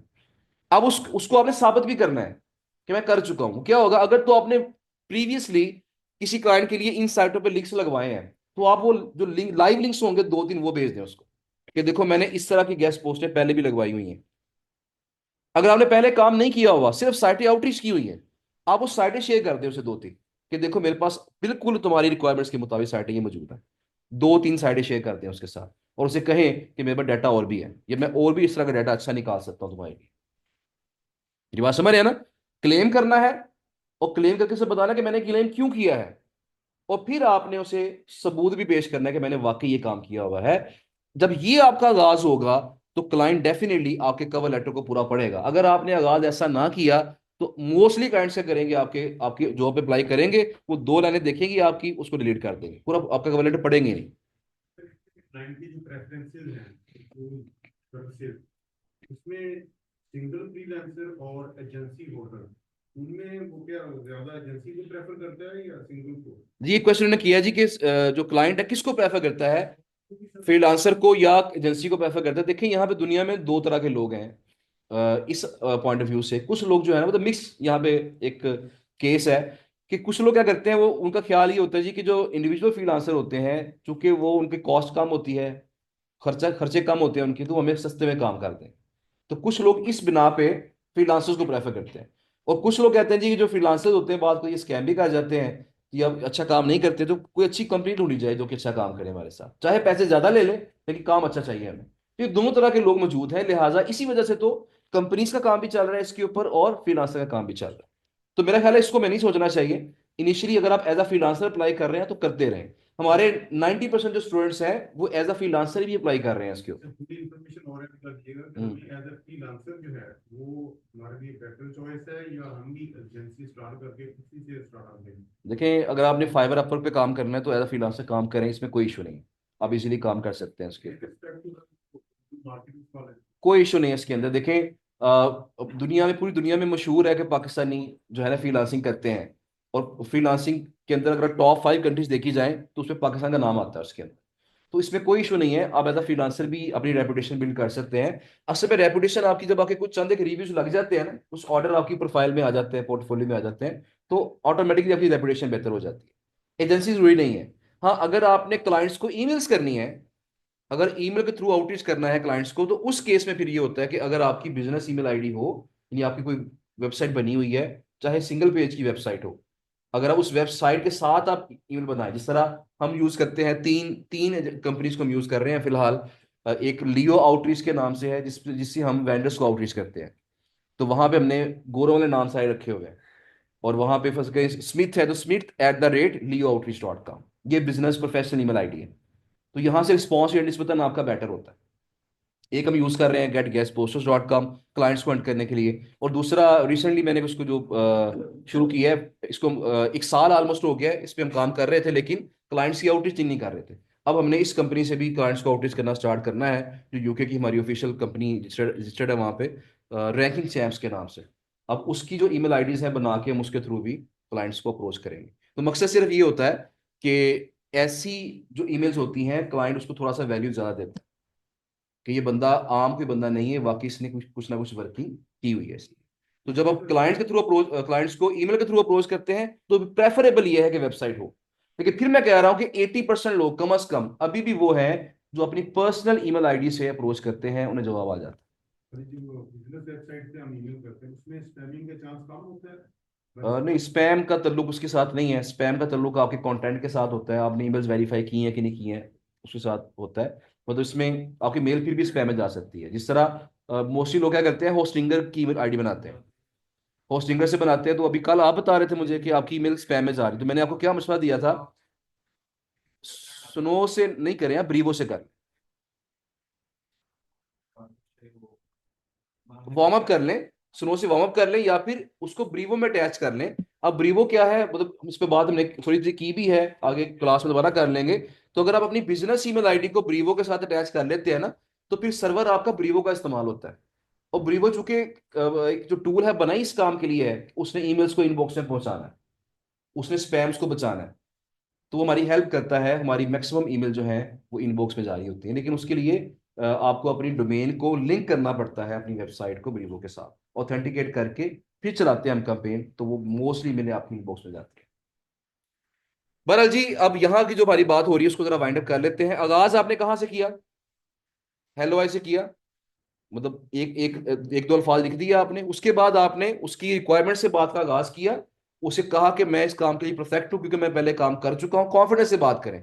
और उसके बाद उसे सबूत दिखाएं कि ये देखो साइडें मेरे पास हैं, और सबूत सही दिखाने आप, जो उसकी रिक्वायरमेंट्स है उसके बिल्कुल उसके मुताबिक। मतलब फर्ज करें, ऐसा नहीं आपने करना, उसकी रिक्वायरमेंट है 40 to 60 DA, आप उसे 40 से कम DA वाली साइडें सेंड कर दें, तो ये अच्छा सबूत नहीं है। क्लाइंट समझेगा ये बंदे ने कह दिया है कि मेरी रिक्वायरमेंट्स को समझा ही नहीं है। क्लाइंट्स की रिक्वायरमेंट्स के मुताबिक, एग्जैक्ट उसकी रिक्वायरमेंट के मुताबिक आपने उसको डाटा सेंड करना है, वरना आपका नेगेटिव इंप्रेशन पड़ सकता है। इवन अगर आपके पास सिर्फ एक साइड है क्लाइंट की रिक्वायरमेंट के मुताबिक, तो आप वही सेंड कर दें उसको, उसे दिखाएं कि ये साइड मेरे पास ऑलरेडी है, मैं इस तरह की और साइड भी तुम्हें प्रोवाइड कर सकता हूँ। ये जरूरी नहीं होता कि डाटा हजारों का होगा तो फिर हम करेंगे। मैंने जितने साथ आपके साथ ही किया था ना, कि जब फैशन का क्लाइंट मेरे पास आया था, तो मैंने चंद एक साइड थी मेरे पास, तो आहिस्ता आहिस्ता हमने अपना डाटाबेस बिल्ड कर लिया उसकी वजह से। तो यहां पे भी ऐसे कर सकते हैं, अगर एक भी साइड एग्जैक्ट उसकी रिक्वायरमेंट्स के मुताबिक है, वो एक सेंड कर, डाटा ज्यादा सेंड ना करें, कम सेंड करें, लेकिन उसके मुताबिक सेंड करें। उसके बाद आपने जब ये बात कर ली है ना, अब आपने अपनी तारीफें करनी है जो करनी होती हैं। मोस्टली लोग क्या करते हैं, आगाज करते हैं जी किस बात से कि मैं एक फ्रीलांसर हूँ, मेरा को 50 साल का तजर्बा है इसके अंदर, और मैं फलां फलां काम कर चुका हूँ। तो आगाज यहां से करते हैं। क्लाइंट को ये चीज नहीं चाहिए, ये सेकेंडरी चीज है। प्राइमरी चीज ये कि क्या क्लाइंट की रिक्वायरमेंट्स को आप मीट कर सकते हैं। प्राइमरी चीज क्लाइंट के लिए ये इंपॉर्टेंट है। आपने जब वो पहले कह दिया, 2 पैराग्राफ कर दिए, फिर आगे बताएं कि मैं एक सीजन फ्रीलांसर हूं, मेरा 10 साल का तजर्बा है, या मैं हजारों साइट आउटेज कर चुका हूं, मैं फलां फलां क्लाइंट के लिए काम कर चुका हूं। जो बातें आपने करनी है उसके बाद करें, और उसके बाद लास्ट में उसे हम देंगे कॉल टू एक्शन। और बेटर बेटर ये होता है कि थोड़ा सा हम क्लाइंट को अवेयरनेस दें। वैसे तो पता होता है क्लाइंट को, लेकिन थोड़ा सा क्लाइंट को हम ये बताएं कि जो चीज़ तुम करवाना चाह रहे हो ये तुम्हें मिलना आसान नहीं है, कि जिस निश पे तुम काम करवाना चाह रहे हो ये थोड़ी सी एक टफ निश है, इस पे बहुत कम लोगों ने डाटा अच्छा कलेक्ट किया है, और लकीली मेरे पास डाटा मौजूद है। थोड़ा सा उसे बता भी दिया कि इतना आसान काम नहीं है, तुम्हें मुश्किल हो सकती है, और साथ बता भी दिया कि मेरे पास ये डाटा मौजूद है, लिहाजा मैं तुम्हारी इसमें हेल्प कर सकता हूँ। और लास्ट में फिर हमारे पास क्या आएगा, कॉल टू एक्शन। अब कॉल टू एक्शन जब हम कहते हैं, उससे मुराद ये है कि उससे आपने कहना है कि मुझसे बात करो। अब बात कैसे करो, उसे आपने कहना है जी कि अगर मैं 24/7 अवेलेबल हूँ, जब भी आप मुझसे कोई सवाल पूछना चाहते हैं, कोई चीज़ मजीद डिस्कस करना चाहते हैं, मैं अवेलेबल हूँ। आप मुझे कॉल भी कर सकते हैं और मुझसे चैट में मैसेज भी बात भी कर सकते हैं। उसे कॉल के लिए भी ओपनली कह दें।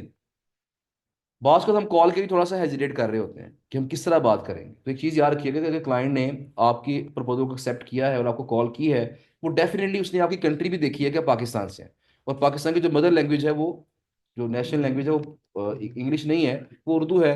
ठीक है जी, तो उसमें क्या होगा कि उसमें उसे पता है कि इसकी इंग्लिश थोड़ी सी वीक हो सकती है। जब आप बातचीत करते हैं, कुछ क्लाइंट ने स्पेशली मेंशन किया होता है कि जो फ्लुएंट है इंग्लिश में सिर्फ वो अप्लाई करें। कुछ लोगों ने किया होता है मेंशन, किसी ने अगर मेंशन नहीं किया, उसको पता है यार कि टूटी फूटी इंग्लिश भी चल जाएगी। मेन चीज सिर्फ क्या होनी चाहिए, आपकी बात उसको समझ आ जाए, उसकी बात आपको समझ आ जाए। अगर ऐसा हो रहा है तो दैट्स ओके। आप वक्त पे नहीं, किसी भी फ्रीलांसिंग प्लेटफॉर्म पे नंबर शेयर नहीं कर सकते। आप नंबर शेयर करना उसकी पॉलिसी के खिलाफ होता है। इसमें ये होता है कि आप जो कॉल करते हैं तो जूम पे कॉल करते हैं, जूम आपको लव कर देता है।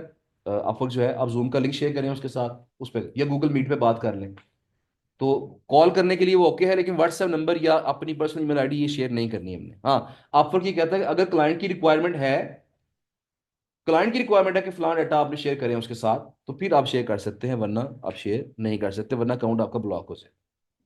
अच्छा, अब यहाँ पे पैटर्न समझ आ गया आपको कि हमने आगाज में एक सैंपल भी आपको सेंड करवा दूंगा आपके ग्रुप के अंदर कि जॉब क्या थी और हमने जॉब पे अप्लाई कैसे किया। मतलब पुराना कुछ सैंपल मैं आपको सेंड करवा दूंगा कि फलां जॉब पोस्ट की थी क्लाइंट ने, और मैंने उस जॉब पे इस तरह अप्लाई करवाया। तो आपको आइडिया हो जाएगा कि जो मैं बातें बता रहा हूँ उसको हमने एग्जीक्यूट कैसे करना है। फिलहाल याद रखना है, सिर्फ आपने नाम से पुकारना है, उसकी रिक्वायरमेंट से आगाज करना है अपनी बात का, उसे बताना है कि मैं इस काम के लिए परफेक्ट हूँ, सबूत पेश करना है, अपना थोड़ा सा करियर बताना है कि मैं कौन हूँ, मैं क्या करता रहा हूँ। उसे बाद में थोड़ा सा बताना है कि ये काम इतना आसान नहीं से, लेकिन मैं तुम्हारा ये काम कर सकता हूँ। और लास्ट में उसे देना है कॉल टू एक्शन, और उसे कोई ना कोई, अगर आपने सवाल पूछना है, सवाल भी पूछना है। एक लास्ट बात सुन लीजिएगा कि जब हम अपवर्क पे अप्लाई करते हैं ना, तो हमारा प्राइमरी फोकस जॉब हासिल करना नहीं होना चाहिए। हमारा प्राइमरी फोकस होना चाहिए कि क्लाइंट हमें रिप्लाई कर दे। जिस तरह मैंने भी आपसे जिक्र किया कि 14 क्लाइंट्स जॉब्स ऐसी हैं जो मेरे ही पुराने क्लाइंट्स ने यहाँ पोस्ट की हुई हैं। अब जब मैं उनको अप्लाई करना चाहता हूं तो मैं मुझे कनेक्ट खर्च नहीं करने पड़ेंगे। इनबॉक्स में जाके सिर्फ मैसेज करूंगा, मेरे कनेक्ट्स बच जाएंगे। अगर वो इंटरेस्टेड हुए, डबल फायदा हो जाएगा ना। एक तो उसे पता है कि बंदा ऑलरेडी मेरे साथ काम कर चुका है, और नंबर 2, मेरे कनेक्ट्स बच जाएंगे। जब प्रपोजल सबमिट करते हैं फिर कनेक्ट खर्च होते हैं। अगर आप इनबॉक्स में जाके उसे बता दें कि आपने फलां जॉब पोस्ट की है, मैं ये काम कर सकता हूं, तो करवाना चाहते हैं मुझे बताएं, अगर वो डायरेक्ट वहीं पे जवाब दे देता आपको, तो कनेक्ट्स आपके खर्च नहीं होंगे। तुम्हारा प्राइमरी जो फोकस है, जॉब विन करना बाद की बात है। पहले पहली बात ये क्लाइंट हमारे इनबॉक्स में आना चाहिए। हमने अपने इनबॉक्स को क्लाइंट से भरना है, ताकि हम वक्तन फवक्तन क्या करें। अगर फर्ज करें आज डाटा पसंद नहीं आया उसे, मैंने साइडें शेयर की, डाटा पसंद नहीं आया उसको, तो मैं हफ्ते में क्या करूंगा, एक हफ्ता लगा के मैं अच्छा डाटा आउटरीच कर लूँ, हफ्ते बाद उसको मैं फॉलोअप कर दूँ। देखिए, फॉलोअप तब कर सकूंगा जब उसका मुझे जवाब आया होगा। मेरी बात समझ रहे हैं ना। तो आज उसने काम नहीं दिया, हो सकता है हफ्ते बाद आपको काम दे दे। हफ्ते बाद जो डाटा आपने शेयर किया है वो पसंद आ जाए उसे। तो क्लाइंट का इनबॉक्स में आना इंपॉर्टेंट है, काम मिलना ना मिलना ये बात की बात।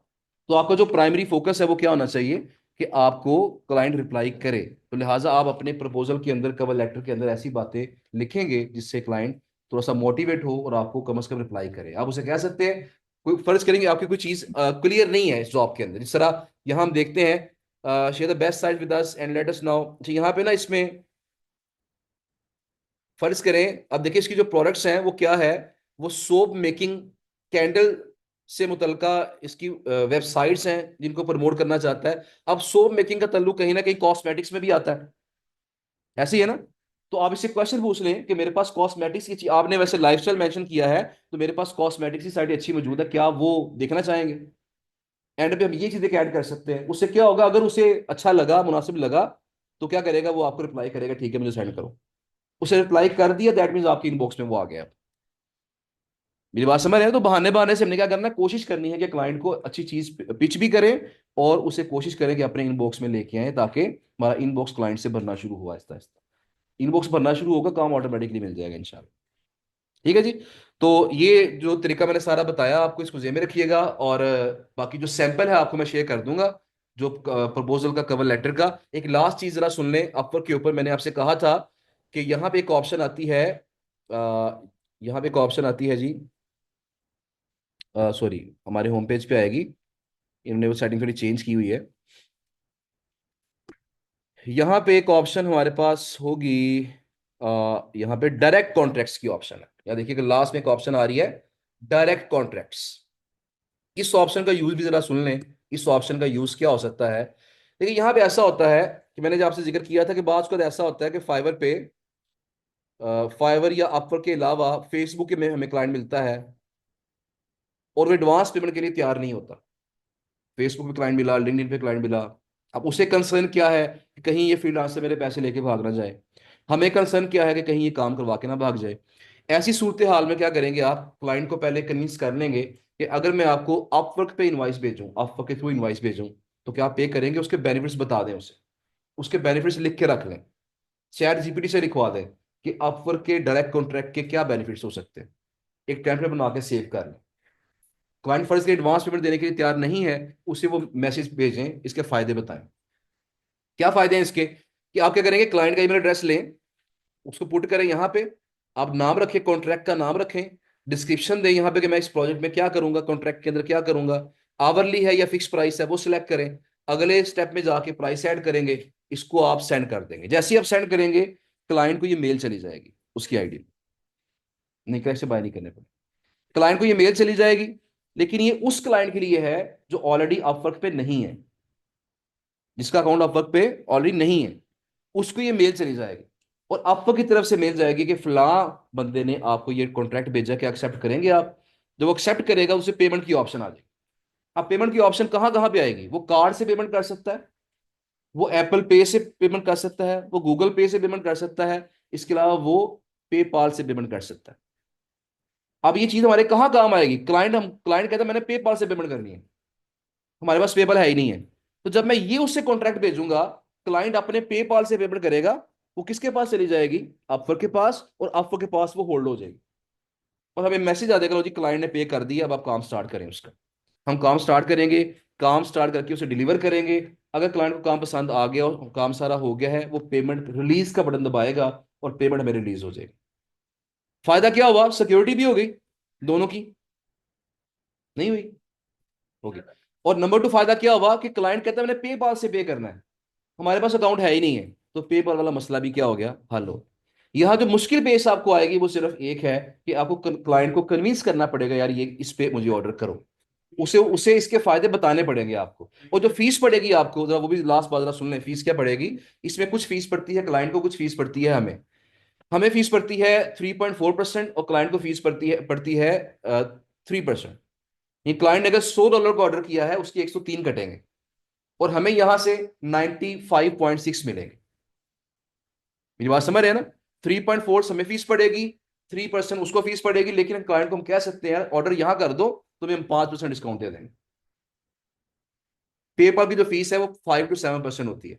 अगर आप सारी फीस हम अपने पल्ले डाल लें, जो फीस उसे पढ़नी है, उसे कहते हैं फीस तुम ना पे करना, वो भी हमारे पल्ले डाल दो, जहां तुमने 100 पे करे थे तुम 97 पे कर दो, उतने पैसे तुम कम पे कर दो जो तुम्हें फीस पढ़नी है, लेकिन ऑर्डर यहां पे करो।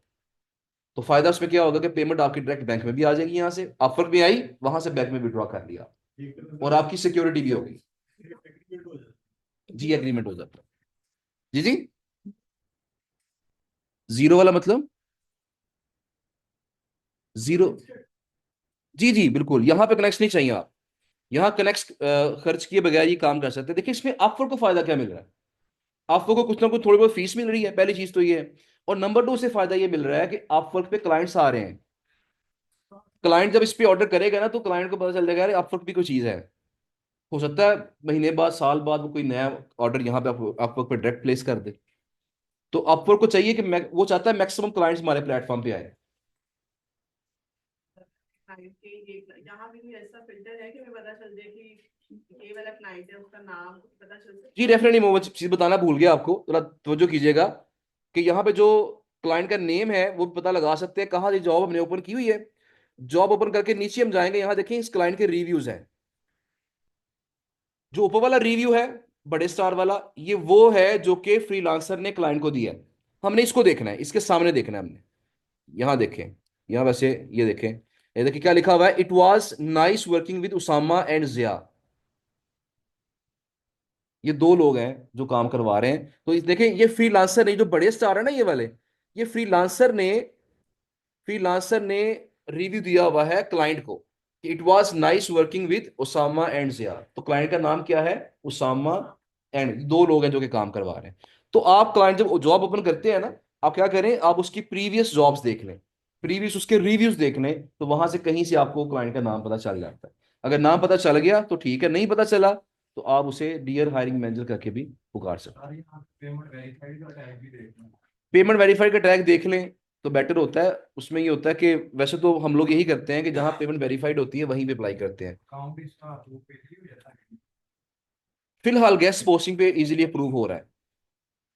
अपवर्क का जो अकाउंट है वो गेस्ट पोस्टिंग की जो स्किल है या ऑफ पेज एसिस्ट पे इजीली अप्रूव हो रहा है, लेकिन आगे चल के यहाँ भी मुश्किलात पेश आपको आ सकती है। ठीक है जी, ऑनलाइन स्टूडेंट के क्वेश्चन हम जरा साथ साथ ले लेते हैं, उनकी तरफ से भी कुछ क्वेश्चन डेफिनेटली होंगे।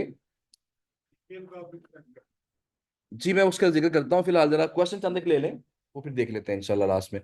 फाइवर अकाउंट है, मैंने बनाई है, एआई रेडिट शायद, अच्छा मैंने दो किस बनाई है। ऑनर का मतलब उसका मालिक ही है जी, हमें भी ऐसी वेबसाइट्स बना लेनी चाहिए। आई कॉपीफाई जैसी कह रहे हैं मेरे ख्याल में। कल क्लास नहीं होनी बिल्कुल आपकी जी, आज आपका ये जो पहले 12 लेक्चर थे उसका लास्ट लेक्चर आज है। अब आपकी क्लास होगी नेक्स्ट वीक में, जो कमिंग मंडे है उस दिन क्लास नहीं होगी आपकी। कोशिश हमारी ये होती है कि जो पहला वीक है ना इंटर्नशिप का, उसमें हम लेक्चर ना रखें, उसमें आप जो काम कर रहे हैं उसी पे फोकस करें। मतलब जो आपका कमिंग वीक है उसमें आप आएंगे, लेक्चर उसमें हम कोशिश करेंगे ना करें, या एक आधा लेक्चर कर लेंगे सिर्फ, ठीक है ना। उसमें आप बैठ के यहाँ काम करेंगे। उसके बाद जो अगला वीक होगा फिर हम कोई 2 या 3 दिन लेक्चर किया करेंगे, बाकी आपने यहाँ पे मंडे टू सैटरडे यहाँ बैठ के अपना काम करना है। अकाउंट इसका वैसे क्रिएट होगा जैसे बाकी। जी वैसे क्रिएट करना है, मैंने बताया ना, वीडियो मैंने इसके ऊपर लगाई हुई है, उसका लिंक भी मैं शेयर करवा देता हूँ आपके साथ। ठीक है जी, वो देख लीजिएगा उसको। अच्छा जी, एड से टर्म एक्सप्लेन प्लीज। अच्छा ये भी प्लेटफॉर्म है, एड से जो है ना आई कॉपीफाई की तरह का प्लेटफॉर्म है। अच्छा जी, एड से आई कॉपीफाई गेस्ट पोस्ट की तरह तमाम प्लेटफॉर्म्स के नेम बता दीजिएगा प्लीज जी। इसमें शहजाद भाई की एक पोस्ट है, डिजाइन वैली के ऊपर एक पोस्ट लगी हुई है, उन्होंने मल्टीपल जो गेस्ट पोस्टिंग प्लेटफॉर्म्स है उनका जिक्र किया हुआ है। मैं उसका लिंक आपको शेयर करवा दूंगा। उसके ऊपर आई थिंक उन्होंने 17 के करीब या 12 के करीब प्लेटफॉर्म, 17 है। तो 17 जो प्लेटफॉर्म्स हैं जहां पे गेस्ट पोस्टिंग के लिए साइट्स आप ऐड कर सकते हैं, उन्होंने जिक्र किया हुआ है। लेकिन उसमें से 17 में से शायद 3 या 4 साइटें ऐसी हैं जहां पे आप किसी और की साइट ऐड कर सकते हैं। और मैक्सिमम प्लेटफॉर्म वो है जहां पे वो अलाउ करते हैं आपकी अपनी अगर पर्सनल साइट है तो फिर ऐड होगी, वरना वो ऐड नहीं होगी। तो वो 17 प्लेटफॉर्म मिल जाएंगे आपको जिसपे साइड ऐड हो सकेगी, वो लाजमी कीजिएगा। आइडियली आवरली या फिक्स प्राइस दोनों ठीक है, वो मसला नहीं है। फॉलो अप ईमेल्स कैसे करते हैं क्लाइंट्स एंड वेंडर्स को। देखिए फॉलो अप ईमेल का मतलब क्या होता है कि जिसका जवाब नहीं आया आपको उसको बस एक रिप्लाई कर दें दोबारा से। तो वो चैट जीपीटी से जनरेट करवाएं, उसे कहें जी मैंने क्लाइंट को ये मेल की थी, मुझे जवाब नहीं आया, मुझे इसके लिए फॉलो अप ईमेल लिख के दे दो। वो चैट जीपीटी खुद आपको फॉलो अप ईमेल लिख के देगा, आप उसे कॉपी करके आगे सेंड कर दें। आइडियल क्या होता है मैंने बता दिया जी। अगर उस क्लाइंट को हमारे पहले काम नहीं किया हुआ तो क्या फिर भी हम इनबॉक्स में मैसेज कर सकते हैं, नहीं कर सकते। वेंडर साइट से डील डन करते वक्त साइट की ट्रैफिक के हिसाब से करनी है। अच्छा मैंने ये बात बताई थी ना आपको कि साइट की ट्रैफिक या उसके स्टैट्स देख के हम उसकी प्राइस जज नहीं कर सकते। हर क्लाइंट का अपना माइंड है, हमारा काम सिर्फ ये है कि हमने कोशिश करनी है कम से कम प्राइस पे लेके आए उसको। लेकिन कितनी प्राइस होनी चाहिए ये हमारे कंट्रोल में नहीं है, हमारे आइडिया में नहीं होता। जी बोबर के कैडेट्स, आपने बताया था मुझे, जरा तसद्दुक कंफर्म कर दें, फॉर्म हमने शेयर कर दिया कि नहीं किया था? मैं आज शेयर करवा दूंगा इंशाल्लाह। और उम्मीद है कि आज अकाउंट बना के आप उसे फॉर्म को फिल कर दीजिएगा। मंडे तक इंशाल्लाह आपको क्रेडिट्स ट्रांसफर करवाना शुरू कर देंगे। Admission to new batch is free for us. अच्छा, ये जरा ये भी बात सुन लें कि कुछ स्टूडेंट्स ऐसे होते हैं जो कि कोर्स को रिपीट करना चाह रहे होते हैं, कि हमें कोर्स कर लिया है लेकिन हम इसको रिपीट करना चाहते हैं। तो कोर्स रिपीट हो सकता है, इंटर्नशिप रिपीट नहीं हो सकती। ये क्लियरली देख लीजिएगा, इंटर्नशिप आप वन टाइम कर सकते हैं, ठीक है ना। कोर्स रिपीट कर सकते हैं, फर्ज करें आपको लगा कि कोर्स में बातें में आधी समझ आई हैं, आधी समझ नहीं आई हैं, आप नेक्स्ट बैच में दोबारा आ सकते हैं, बशर्ते ये कि हमारे पास यहाँ पे स्पेस हो। अगर स्पेस यहाँ पे होगी तो फिजिकली आ सकते हैं, अगर स्पेस नहीं है तो आप ऑनलाइन दोबारा कोर्स कर सकते हैं, उसके कोई चार्जेस नहीं। कोर्स को रिपीट करने के, वन टाइम रिपीट करने के कोई चार्जेस नहीं है। आप अभी रिपीट करना चाहते हैं, आप महीने बाद दोबारा इसको देखना चाहते हैं कोर्स को, आपके ऊपर है, आप कर सकते हैं। लेकिन फिजिकली करना है तो स्पेस पे डिपेंड करेगा। ऑनलाइन जो है आप कर सकते हैं, वो नॉर्मली हो जाता होता है। हम रीटेक कर सकते हैं, मैंने बता दिया जी। सेम क्वेश्चन क्या, कोई के हम, मेरा भी एग्जाम चल रहा है, चलें मैंने बता दिया इसके बारे में जी। दूसरी लैंग्वेजेस में क्लाइंट्स मिल जाएंगे, जर्मन अगर क्लाइंट भी जरूरत हो तो क्या करना है? जी, इन कंट्री से भी काफी क्लाइंट्स होते हैं, डाटा अगर अच्छा हो तो यहाँ से भी क्लाइंट मिल जाते हैं। एरर की पिक सेंड कर सकते हैं जी। क्लाइंट अगर हमसे आर्टिकल लिखवाना चाहता है तो हम क्या करें? मैंने आप जिक्र किया था, तलहा का नंबर गिवन है, आप तलहा को मैसेज कीजिएगा तो वो आपको आर्टिकल लिखवा के दे देंगे इंशाल्लाह। जी आपका बहुत शुक्रिया। ऑनलाइन स्टूडेंट्स भी कोर्स रिपीट कर सकते हैं? जी कर सकते हैं। इसका प्रोसीजर क्या होगा मैंने बता दिया है। जॉब में क्या होता है, हम क्लाइंट के लिए साइट्स फाइंड करते हैं जी, ऐसे ही होता है। क्लाइंट के लिए हम साइट्स फाइंड करते हैं, उसको देखें, बात बात है, जॉब होती है आउटरीचिंग। क्लाइंट आपको रिक्वायरमेंट बता देता है, हम उसके मुताबिक आउटरीच करके उसे डाटा सेंड करते हैं। अगर उसे पसंद आ जाए तो वो हमें पर आउटरीच पैसे पे कर देता है। तो इस तरह काम चलता है। ये वाला यहाँ से कोई सवाल आया था अभी कुछ देर पहले। एक आर्टिकल है तो मेरे क्लाइंट है वो $10 से ज्यादा बड़ा वो चार्ज है क्योंकि हमारे पास साइड है उसमें चार्ज है इस हिसाब से तो मेरे क्लाइंट का बजट $10 पर कैश में चार्ज जी जरा ये सुन लीजिएगा, एक क्लाइंट ने बताया होता है अपना एस्टिमेटेड बजट, तो उसने बस एक अंदाजे के लिए बताया होता है। बाद को साइडें उससे महंगी होती हैं या सस्ती होती है, तो आपका काम सिर्फ ये है कि आपने साइड्स की जो प्राइस है प्रॉफिट रख के अपवर्क का 10% इंक्लूड करके। अच्छा ये भी जरा बात सुन लें, मैंने शायद ये जिक्र किया था आपके साथ कि नहीं किया था। फाइवर पे या अपवर्क पे जब आपने प्राइस शेयर करनी है तो आपकी जितने में डील हुई है, सबसे पहले आपने उसके अंदर अपना प्रॉफिट मार्जिन ऐड करना है, फिर आपने उस प्लेटफॉर्म की फीस ऐड करनी है। मिसाल के तौर पर देखिए, फर्ज करें एक वेबसाइट की प्राइस है $90 और आपको लगता है कि यार मैंने इसमें $10 प्रॉफिट रखना है, आप पहले उसकी प्राइस कर देंगे $100, प्रॉफिट ऐड हो गया। अब आप क्या करेंगे, उस प्राइस के अंदर फाइवर की फीस ऐड करेंगे, वो कितनी बनती है? 20%। ये बात समझ रहे हैं ना? तो वो प्राइस कितनी हो जाएगी हमारे पास? $120। अब $120 जब उसको आगे प्राइस सेंड करेंगे, फिर कुछ ना कुछ प्रॉफिट आपको यहाँ से बच जाएगा। बात का ना ऐसा होता है कि हम प्रॉफिट ऐड करते हैं, आगे फीस ऐड करते हैं, तो जब अल्टीमेटली पैसे में मिलते हैं तो क्या होता है, वो हमारा लॉस हो रहा होता है उसके। तो पहले प्रॉफिट ऐड कर लें, उसके बाद फाइवर की फीस ऐड करें, फिर जो प्राइस बनेगी उसको राउंड ऑफ कर लें। अगर 125 26 बन रही है तो 25 कर लें या 30 कर लें, उसको राउंड ऑफ करके राउंड फिगर के अंदर उसको आगे क्लाइंट को सेंड कर दें। कहते हैं साहब कि इतने परसेंट फीस प्लस तो अलग से जी वो डेफिनेटली हमें उसको अपनी शीट में पहले ही ऐड कर लेना उसको। वहां से रिस्पॉन्स करेंगे हमसे निकाल उसे स्पैम में से निकाल के रिस्पॉन्ड करें ताकि नेक्स्ट टाइम भी उनकी मेल्स हमें इनबॉक्स में आ सके, उन्हें स्पैम में से बाहर निकाल। डेफिनेटली ऐसे ही होता है, लेकिन आप फिर भी उसको रिपोर्ट नॉट एज स्पैम ये कर दें उसको। क्लाइंट को इनबॉक्स में कैसे लाते हैं? कैसे लाते हैं, उसके प्रपोजल प्रपोजल सबमिट करेंगे तो फिर ही वो इनबॉक्स में आएगा ना, जब आपको रिप्लाई करेगा तो इनबॉक्स में आ जाएगा। पार्टी का बोला था शहजाद ने जी, बिल्कुल वो असल में खुद वो पार्टी कर रहे हैं तो इसलिए यहाँ पार्टी नहीं हो सकी। वो आउट ऑफ सिटी गेम है, out of country sorry game है, तो वापसी उनकी होती है इंशाल्लाह, इंटर्नशिप के दौरान वापसी उनकी होगी तो तब वो की पार्टी का कुछ सीन करेंगे इंशाल्लाह। और दूसरा ये था कि टूर का भी कोई प्लान कर रहे थे, वन डे ट्रिप का भी प्लान हो रहा था, तो वो इंशाल्लाह वापसी उनकी होती है तो फिर उसके लिहाज से हम वापसी से पहले पहले कोई प्लान कर लेंगे। जी सर, ईमेल का मैं बता देता हूँ अभी आपको। जी जी ये है कि ये आज लास्ट लेक्चर है, जी जी तो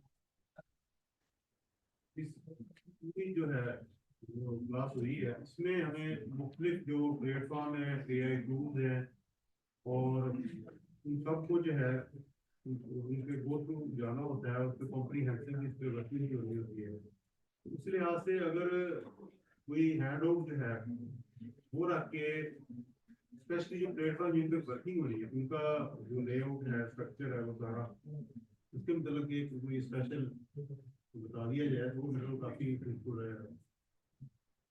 मसलन मतलब इसमें सर कैनवा है, कैनवा हर बंदा इस्तेमाल नहीं कर सकता, इस तरह दूसरे कुछ टूल हैं जो इस्तेमाल होते हैं। देखिए, बात पता क्या होती है, डेफिनेटली इसमें ऐसे ही है।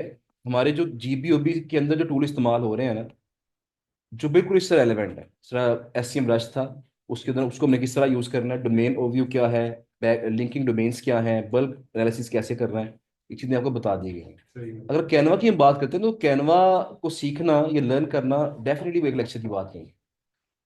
मैं वही बता रहा हूँ, कुछ ऐसी चीज, इस तरह आप फर्ज करें, अगर आप कोई बंदा यहाँ पे कहता है कि मुझे अब इंग्लिश भी सिखा दे यहाँ पे साथ, ताकि मैं अच्छे तरीके से बात कर सकूँ, तो डेफिनेटली ये कोर्स का पार्ट नहीं हो सकता। कोई बंदा अगर ये कहता है कि मुझे वर्ड एक्सेल यूज करना सिखा दें प्रॉपरली, तो ये बेसिक कंप्यूटर स्किल है, ये डेफिनेटली जीबीओबी का पार्ट नहीं है। जो चीज़ें जीबीओबी के अंदर इस्तेमाल हो रही हैं, प्योरली इसकी चीज़ें इस्तेमाल, वो हमने कोशिश की है कि साथ साथ बताएं। इसमें पैटर्न ये होता है, जब कोर्स एनरोल करने के लिए आते हैं ना स्टूडेंट्स, तो हमारी रिकमेंडेशन यही होती है कि अगर आपको बेसिक कंप्यूटर स्किल्स आती हैं तो फिर इसको ज्वाइन करें, वरना इसको फिलहाल ज्वाइन ना करें, पहले बेसिक कंप्यूटर स्किल्स सीख लें, फिर ज्वाइन करें इसको, कहीं आपके पैसे ज़ाया ना हो जाए। तो ये कुछ चीज़ें ऐसी हैं जो कि हमें साथ साथ खुद लर्न करनी पड़ती हैं डेफिनेटली। ठीक है ना? ज्यादातर जो टूल इस्तेमाल होते हैं मोस्टली काफी। देखिए, टूल्स में क्या चीज इस्तेमाल हुई है, चैट जीपीटी को किस तरह इस्तेमाल करना है, मैंने एक लेक्चर में प्रॉपर आपको बताया है। और मेरा ख्याल है इससे ज्यादा यूज नहीं है, जीबीओबी में उससे ज्यादा इस्तेमाल नहीं है उसका। एरब्स का मैंने आपको बता दिया किस तरह वेंडर तलाश करने हैं, क्लाइंट तलाश करने हैं, उससे ज्यादा उसका इस्तेमाल नहीं है। तो हमने कोशिश ये की कि जितना इस्तेमाल कोर्स के अंदर है ना, कोशिश हमारी पूरी ये होती है कि उतना उतना बता दिया जाए कोर्स के अंदर। हाँ, उसके अलावा अगर फर्ज करिए कोई चीज पूछनी है आपने, इंटर्नशिप में आए, वहाँ टाइम हमारे निस्बतन ज्यादा होता है, हमारे पास 4 आवर्स होते हैं। आप किसी भी सपोर्ट टीम मेंबर से वो चीज पूछें, वो इंशाल्लाह प्रॉपर गाइड करेंगे। साइड का ग्राफ, जो ग्राफ होता है वो उसके जो डोमेन ओवरव्यू है वहां शो होता है। उसमें जब एक साइड चेक करते हैं ना, तो नीचे ग्राफ भी आ रहा होता है कि ट्रैफिक उसकी कहाँ से कहाँ जा रही है। जब सिंगल सिंगल करते हैं ना, तो उसको चेक करेंगे। अच्छा, अगेन अप्लाई करना का तरीका बता दें प्लीज। अप्लाई नहीं करना जी, आपने आपने सिंपल ये करना है, आपने चाहे सपोर्ट टीम में मेल कर दें, एक जो ईमेल आईडी आपको दी गई उस पर मेल कर दें कि मैं कोर्स को रीज्वाइन करना चाहता हूँ। तो मैं ऑनलाइन स्टूडेंट हूँ, अपना रोल नंबर शेयर करें, अपना नाम बताएं, रोल नंबर बताएं, और वहां पे बस ये मैसेज कर दें कि मैं कोर्स को रीज्वाइन करना चाहता हूँ। तो जिस भी बैच के अंदर फिजिबिलिटी होगी, आपको बता दिया जाएगा रिप्लाई में कि फलां बैच के अंदर आप ज्वाइन कर सकते हैं। उस वो फलां डेट से स्टार्ट हो रहा है, फलां टाइमिंग है उसकी, वो तमाम चीजें आपको उसी के रिप्लाई में बता दी जाएंगी इंशाल्लाह। जी, जो 54 बैच के तमाम लेक्चर्स हैं, वो इंशाल्लाह ये आपके पास लाइफ टाइम है। जब तक ये चैनल सलामत है जिसपे हमने लेक्चर अपलोड किए हैं, ये लाइफ टाइम है, जब मर्जी इनको देख के आप रिपीट कर सकते हैं जी। ईमेल की बात अगर मैं बता दूं पहले आपको, बाकी फिर क्वेश्चन उसके बाद लेते हैं। अच्छा जी, ईमेल के अंदर यहाँ पे देखिए सूरत हाल ये है कि आपने सेटिंग में जाना होता है। जीमेल की बात बता रहा हूँ मैं आपको।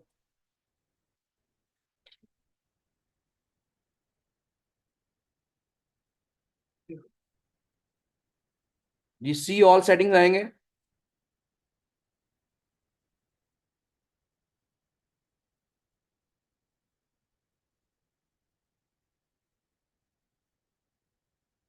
और यहाँ पे हमारे पास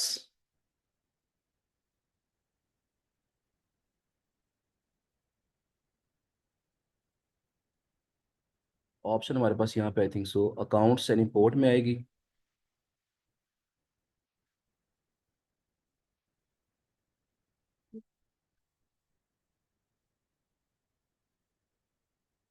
तो यहाँ पे देखिए एक ऑप्शन आ रही है हमारे पास, सेंड ईमेल एज। एक तो ऑप्शन हमारे पास ये है कि अगर आप इसी अपने अकाउंट के अंदर किसी और आईडी से मेल सेंड करना चाहते हैं, तो यहाँ पे क्लिक करेंगे ऐड अनदर ईमेल एड्रेस। मतलब इसी जीमेल के अंदर रहेंगे आप, लेकिन एड्रेस आप एक नया ऐड कर लें इसके अंदर। एक हमारे पास है add a mail, check mail from other accounts, check mail from other accounts, इस पे आप क्लिक करेंगे। इस पे क्लिक करने के बाद यहाँ पे अपना जो ईमेल एड्रेस है वो ऐड करेंगे। इस तरह फर्ज करें, लेट्स सपोज मैं यहाँ पे फरहान बिलाल 001@gmail.com ऐड कर लेता हूँ। तो यहाँ पे इसे करेंगे नेक्स्ट, और उसके बाद यहाँ पे कुछ डिटेल्स आपको पुट करनी पड़ेंगी इसके अंदर। Link account with Gmailify, import emails from the other, ये पॉप 3 होगा, तो यहाँ पे मैं नेक्स्ट करूंगा इसे, और यहाँ पे इसका पासवर्ड ऐड करेंगे, नेक्स्ट करेंगे। जो 2-3 स्टेप्स इसके होंगे जो आपसे रिक्वायरमेंट करेगा, ये वो उसको फिल करें, और उसके बाद आपका अकाउंट आपका यहाँ पे अटैच हो जाए। उससे क्या होगा, आपके इसी जीमेल अकाउंट के अंदर जो मैंने नई आईडी अभी ऐड की थी, उस पर जो भी मेलें आएंगी वो सारी मेलें आपके इस अकाउंट के अंदर भी शो हो जाएगी। हम जीमेल टू जीमेल नॉर्मली नहीं करते इसको, बिजनेस ईमेल आईडी जो होती है हम उसके अंदर ऐसा करते हैं कि एक ही ईमेल एड्रेस के अंदर, एक ईमेल आईडी के अंदर हम मल्टीपल अपने जो चीजें हैं वो डाल लेते हैं। या नंबर 2 एक ऑप्शन और भी होती है कि जिस तरह होस्टिंगर है तो वहां पे फॉरवर्ड करने की ऑप्शन होती है, ईमेल फॉरवर्डर्स की ऑप्शन होती है। तो वहां फॉरवर्डिंग के अंदर जाके हम वहां पे वो एड्रेस ऐड कर देते हैं जिस पे हमने ईमेल को फॉरवर्ड करना है। मतलब फर्ज करें मुझे मेल आई है लेट्स सपोज XYZ आईडी के ऊपर, मैं चाहता हूं मुझे ये ABC पे भी मिल जाए। तो मेल जब करेगा कोई बंदा XYZ पे करेगा, मैंने फॉरवर्डिंग एड्रेस में अपना ABC वाला एड्रेस ऐड किया हुआ है, तो मेल आएगी XYZ पे, वहां भी स्टे करेगी और फॉरवर्ड भी हो जाएगी कहाँ पे, abc@gmail.com के ऊपर। मैं इसलिए बता रहा हूँ कि यहाँ से इशू है, रिकमेंडेड नहीं है, लेकिन अगर करना चाहते हैं तो ठीक है। बेहतर ये होता है कि आप जो है यूज करें, जो बिजनेस ईमेल आईडीज हैं उनके लिए इसको इस्तेमाल करें इस फीचर को, या फिर जब सुनो का हमारा लेक्चर होगा तो वहां एक ऑप्शन मौजूद है, उस ऑप्शन को भी यूज करके ईमेल को फॉरवर्ड करवाया जा सकता है। वो निस्बतन इससे बेटर है, इससे बेटर ऑप्शन है, वहां पे जो एक्यूरेसी है या जो एफिशिएंसी है वो निस्बतन बेटर होती है। बेहतर है कि ना करें, मैंने पहले भी कहा था कि रिकमेंडेड नहीं है आप ईमेल्स को फॉरवर्ड ना करवाएं किसी और आईडी के ऊपर। बेहतर ये होता है कि जहां पे मेल आ रही है उसी पे चेक करें। आप एक ब्राउजर के अंदर मल्टीपल अकाउंट्स लॉगिन कर सकते हैं, आप मल्टीपल अकाउंट्स लॉगिन करके सबकी इनबॉक्सेस, 5 ईमेल एड्रेस हैं, पांचों को लॉगिन कर लें, उनकी इनबॉक्सेस चेक करते रहे साथ साथ जब भी चेक करना आप। सर ये जो मल्टीपल ईमेल क्रिएट करते हैं, जी जी। वो मुख्तलिफ फोल्डर जैसे आपको जीमेल है या आउटलुक है, इन सबको अलग-अलग इस्तेमाल कर सकते हैं, ये सिर्फ जीमेल पर रेफर करें। नहीं, सबको इस्तेमाल कर सकते हैं, सबको कर सकते हैं जी। आप क्वेश्चन पूछना चाह रहे हैं, फिर मैं वापस आता हूँ ऑनलाइन स्टूडेंट की तरफ। 2 लोगों ने हैंड रेस किया है, उनसे भी क्वेश्चन पूछेंगे। डेफिनेटली हमने कीवर्ड को फोकस करके रैंक करना है, उसको कीवर्ड हमने चूज करने हैं, फिर हमने उसको यूज कर रैंक करना है जी। आर्टिकल लिखवाने की बात मैंने आपसे पहले भी जिक्र किया था कि कोर्स का पार्ट नहीं है, ठीक है ना। जो आर्टिकल राइटिंग है वो कोर्स का पार्ट नहीं है, वो SEO के कोर्स का पार्ट है जी।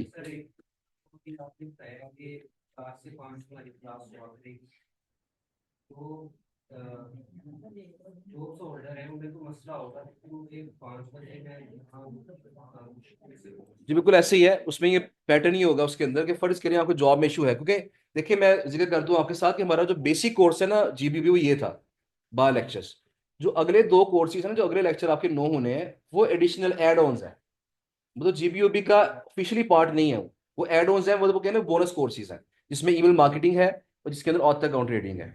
उसका कर आप ये सकते हैं कि फर्ज करें आप 4 से 5 लेक्चर अटेंड नहीं कर सकते, आपके पास रिकॉर्डिंग डेली बेसिस पे उसकी आएगी, आप रिकॉर्डिंग को सुने और नेक्स्ट डे आके आपने 4 घंटे के लिए यहाँ पे फर्ज करें आना है इंटर्नशिप में बैठने के लिए। आप वहां बैठ के जो भी सवाल आपके हैं आप सपोर्ट टीम के साथ वो सवाल कर सकते हैं।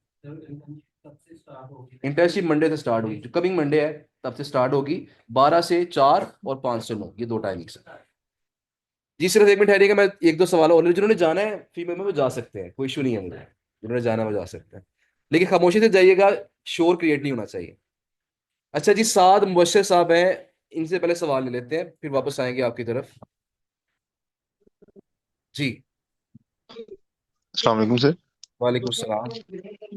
सर अपवर्क में जब हम अपनी मतलब कि बना रहे होते हैं अकाउंट, तो उसमें हमारे पास ऑप्शन आता है कि जी आपका जो प्रीवियस वर्क है उसका आपने कुछ हमें स्क्रीनशॉट वगैरह दे, मतलब जी, कि तो उसके उसमें हमारे पास एक्सपीरियंस नहीं है, तो हम क्या कर सकते हैं उसके लिए? ये ना बड़ा अच्छा सवाल किया था, सुन लीजिएगा। अपवर्क पे जब हम अकाउंट बनाते हैं तो उस पे एक ऑप्शन आती है कि अपना प्रीवियस वर्क ऐड करें, जिसे पोर्टफोलियो का नाम दिया जाता है। तो हमने तो अभी तक काम किया नहीं है, तो पोर्टफोलियो में क्या चीज ऐड करें, तो उसमें ये होता है कि देखिए पोर्टफोलियो में 2 ऑप्शंस हैं। एक तो चीज ये है कि हमने किन साइटों पे गेस्ट पोस्ट लगवाई हुई है। अगर तो आपने गेस्ट पोस्टिंग करवाई हुई है, आपके पास लाइव लिंक्स हैं सबूत के तौर पर, आप वो लाइव लिंक्स जो है वहां पे ऐड कर दें अपने पोर्टफोलियो में।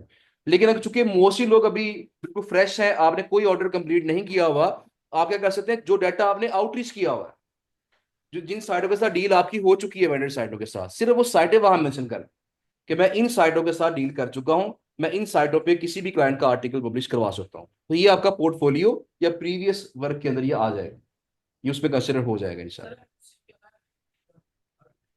कर सकते हैं, लेकिन बात का मसला पता क्या होता है, जिस तरह देखिए medium.com है, जैसे मैं बताता हूँ medium.com क्या है, ये 2.0 है। अब हमने क्या किया, medium.com खोला, उसके जो हमने सैंपल लेके आगे शेयर किया, वो सैंपल प्रॉपर गेस्ट पोस्ट थी। लेकिन जब हम खुद आर्टिकल लगाते हैं वो 2.0 में आता है, तो सैंपल में और हमारे लगाए गए में फर्क आ गया ना, तो क्लाइंट वहां शोर मचा देगा कि दिखाया आपने कुछ था, अब लगाया कुछ है। तो इसलिए इससे बचने के लिए हम क्या करेंगे, बेटर ये होता है कि सर मैंने शुरू में भी कहा था कि जब किसी साइट के साथ आपकी डील हो जाए, आप उससे सैंपल मांग लें कि मुझे एक सैंपल दे दें। आप जब साइट का एडमिन आपको सैंपल देगा, वो आप पोर्टफोलियो में डाल देंगे, तो वो एक अच्छी ऑप्शन हो जाए। तो ये चीज करने की ज्यादा बेटर है, खुद ना उसको यूज करें। जी ठीक है जी, इसके अलावा और कोई सवाल? सर सिर्फ एक मिनट ठहरिएगा, मुबशर साहब जो है, साहब मुबशर साहब, उन्हें हैंड डाउन कर लिया है। एक लास्ट क्वेश्चन जरा ले लें ऑनलाइन स्टूडेंट से, उसके बाद मैं वापस आपकी तरफ ही आऊंगा इंशाल्लाह जी। अस्सलामुअलैकुम सर। वालेकुम अस्सलाम। सर मेरा क्वेश्चन ये है कि आपने बताया कि अपवर्क पे वीडियो कॉल भी कर सकते हैं क्लाइंट से। जी जी। तो वीडियो कॉल करने के लिए अपवर्क पे हम क्या किस तरह मतलब जूम यूज़ कर सकते हैं? जूम का इस्तेमाल कर सकते हैं या गूगल मीट का इस्तेमाल कर लें, ये अलाउ करता है आपको ऑफर जो है कि आप इसके थ्रू वीडियो कॉल पे बात कर सकते हैं। तो जूम का लिंक सर हम खुद जनरेट करेंगे चैट जूम में, हाँ, पे खुद जनरेट करके और चैट में फिर सेंड कर उसको देंगे, client- या क्लाइंट से कहें वो सेंड कर दे आपको, क्लाइंट लिंक सेंड करेगा, उसे ज्वाइन कर लेगा। अच्छा सर, इसमें जो अब जब हम क्लाइंट को प्रपोजल भेजते हैं जी जी। उसमें हम वेबसाइट की डिटेल सेंड कर सकते हैं कि ये हमारी पास वेबसाइट है, इसका DADR ये है।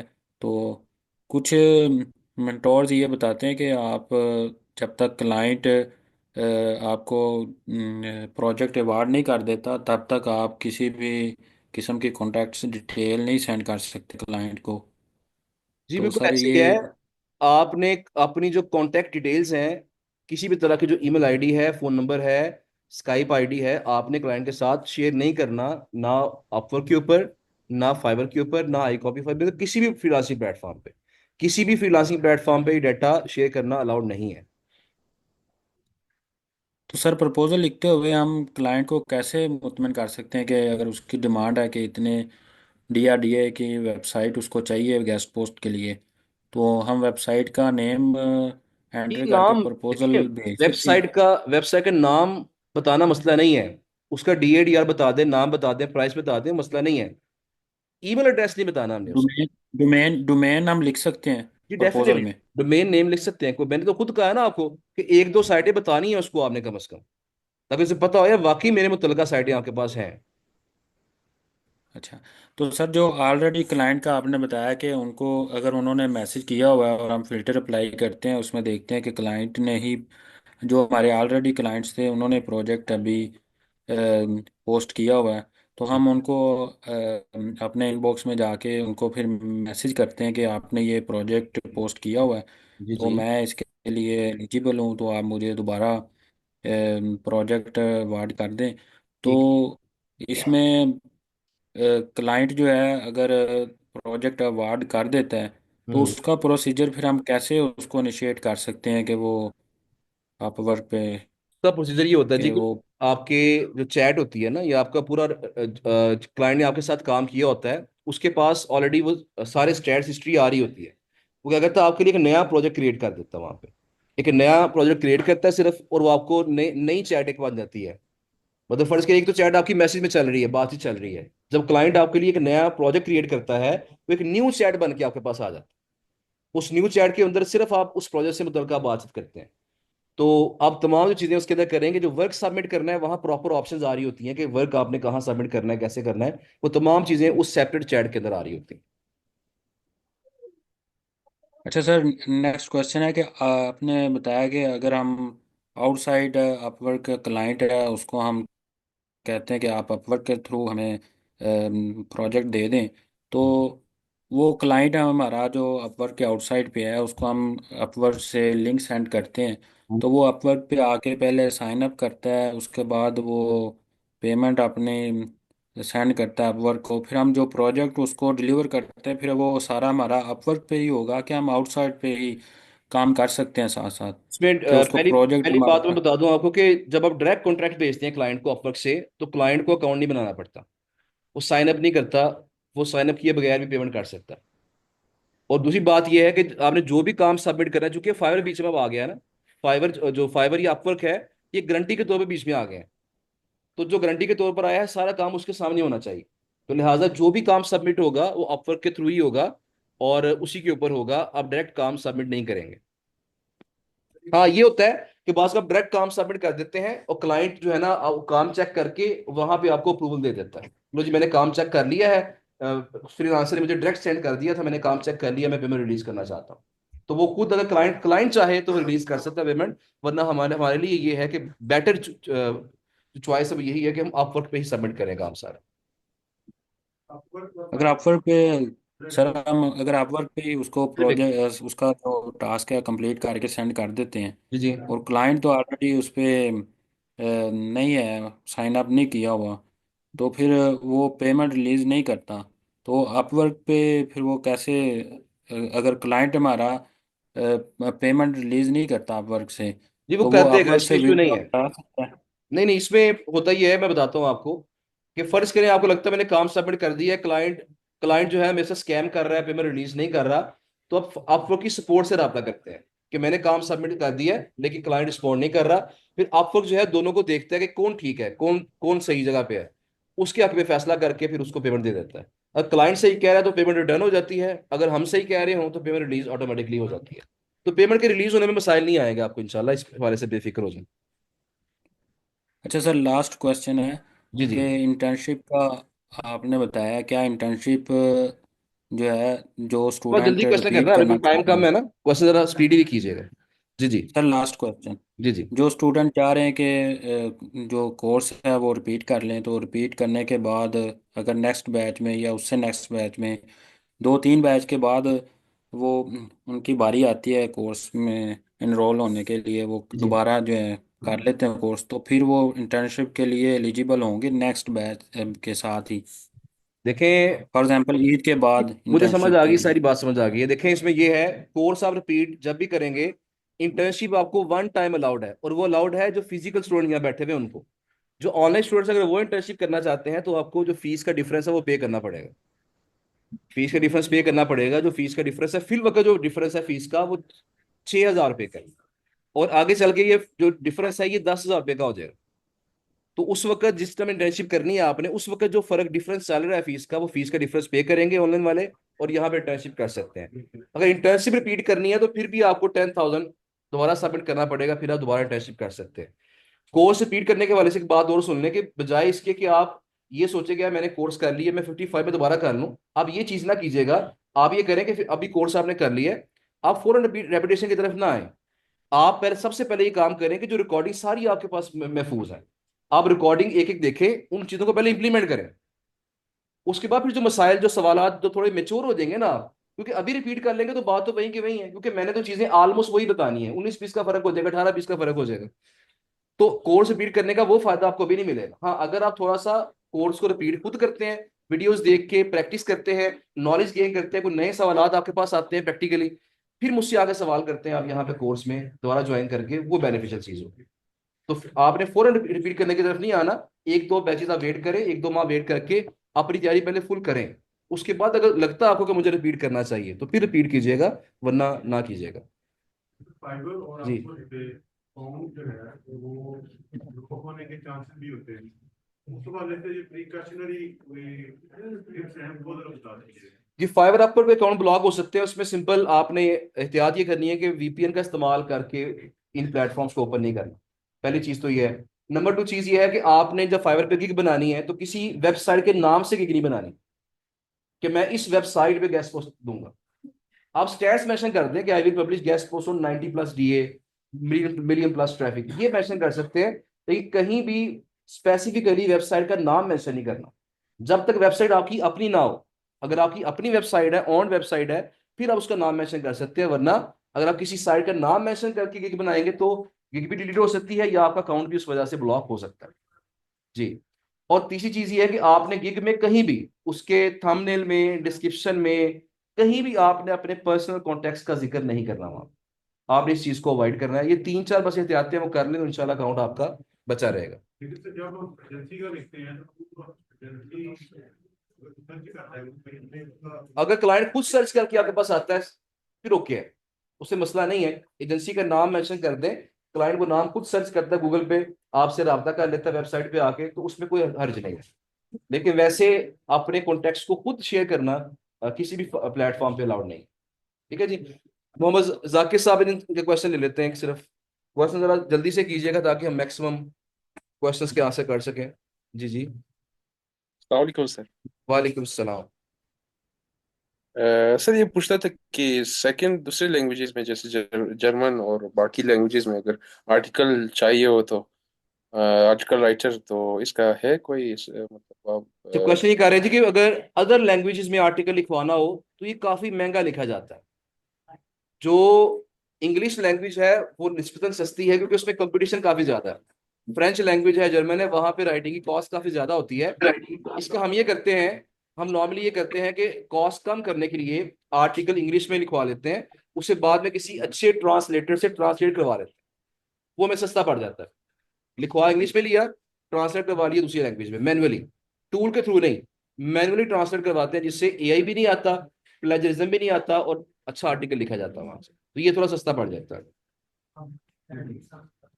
ओके थैंक बैंक का कार्ड लगा के बाय कर सकते हैं क्रेडिट से। ठीक है जी जाकिर साहब।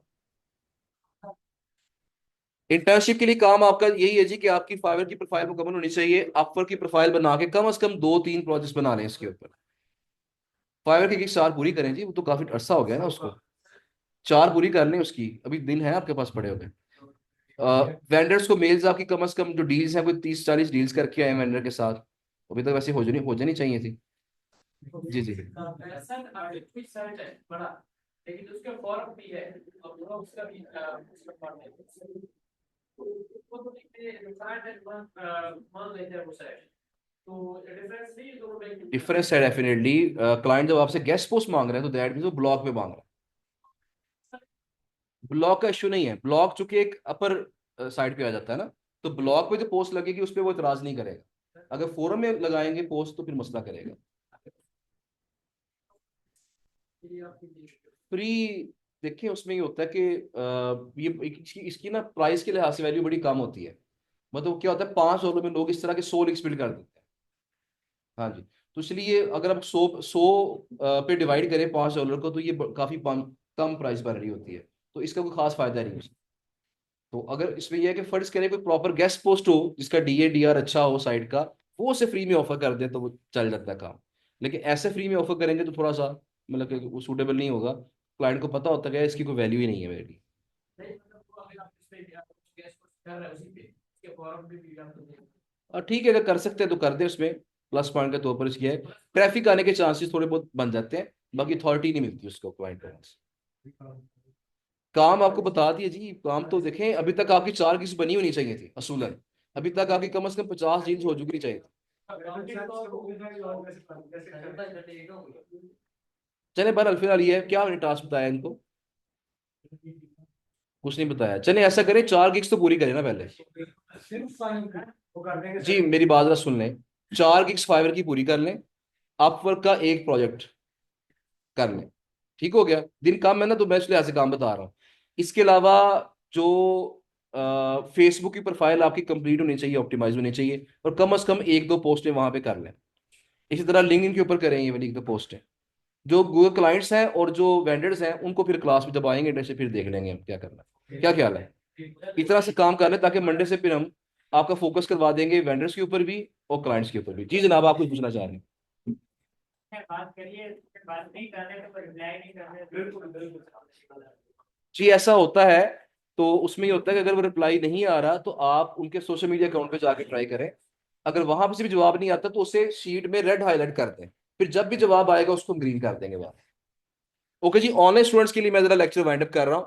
बाकी इंशाल्लाह मुलाकात आपसे बातचीत दोबारा इंटर्नशिप के दौरान होगी, और तब बातचीत करेंगे इंशाल्लाह। थैंक यू सो मच जी, अल्लाह हाफिज। फाइनल का अकाउंट होगा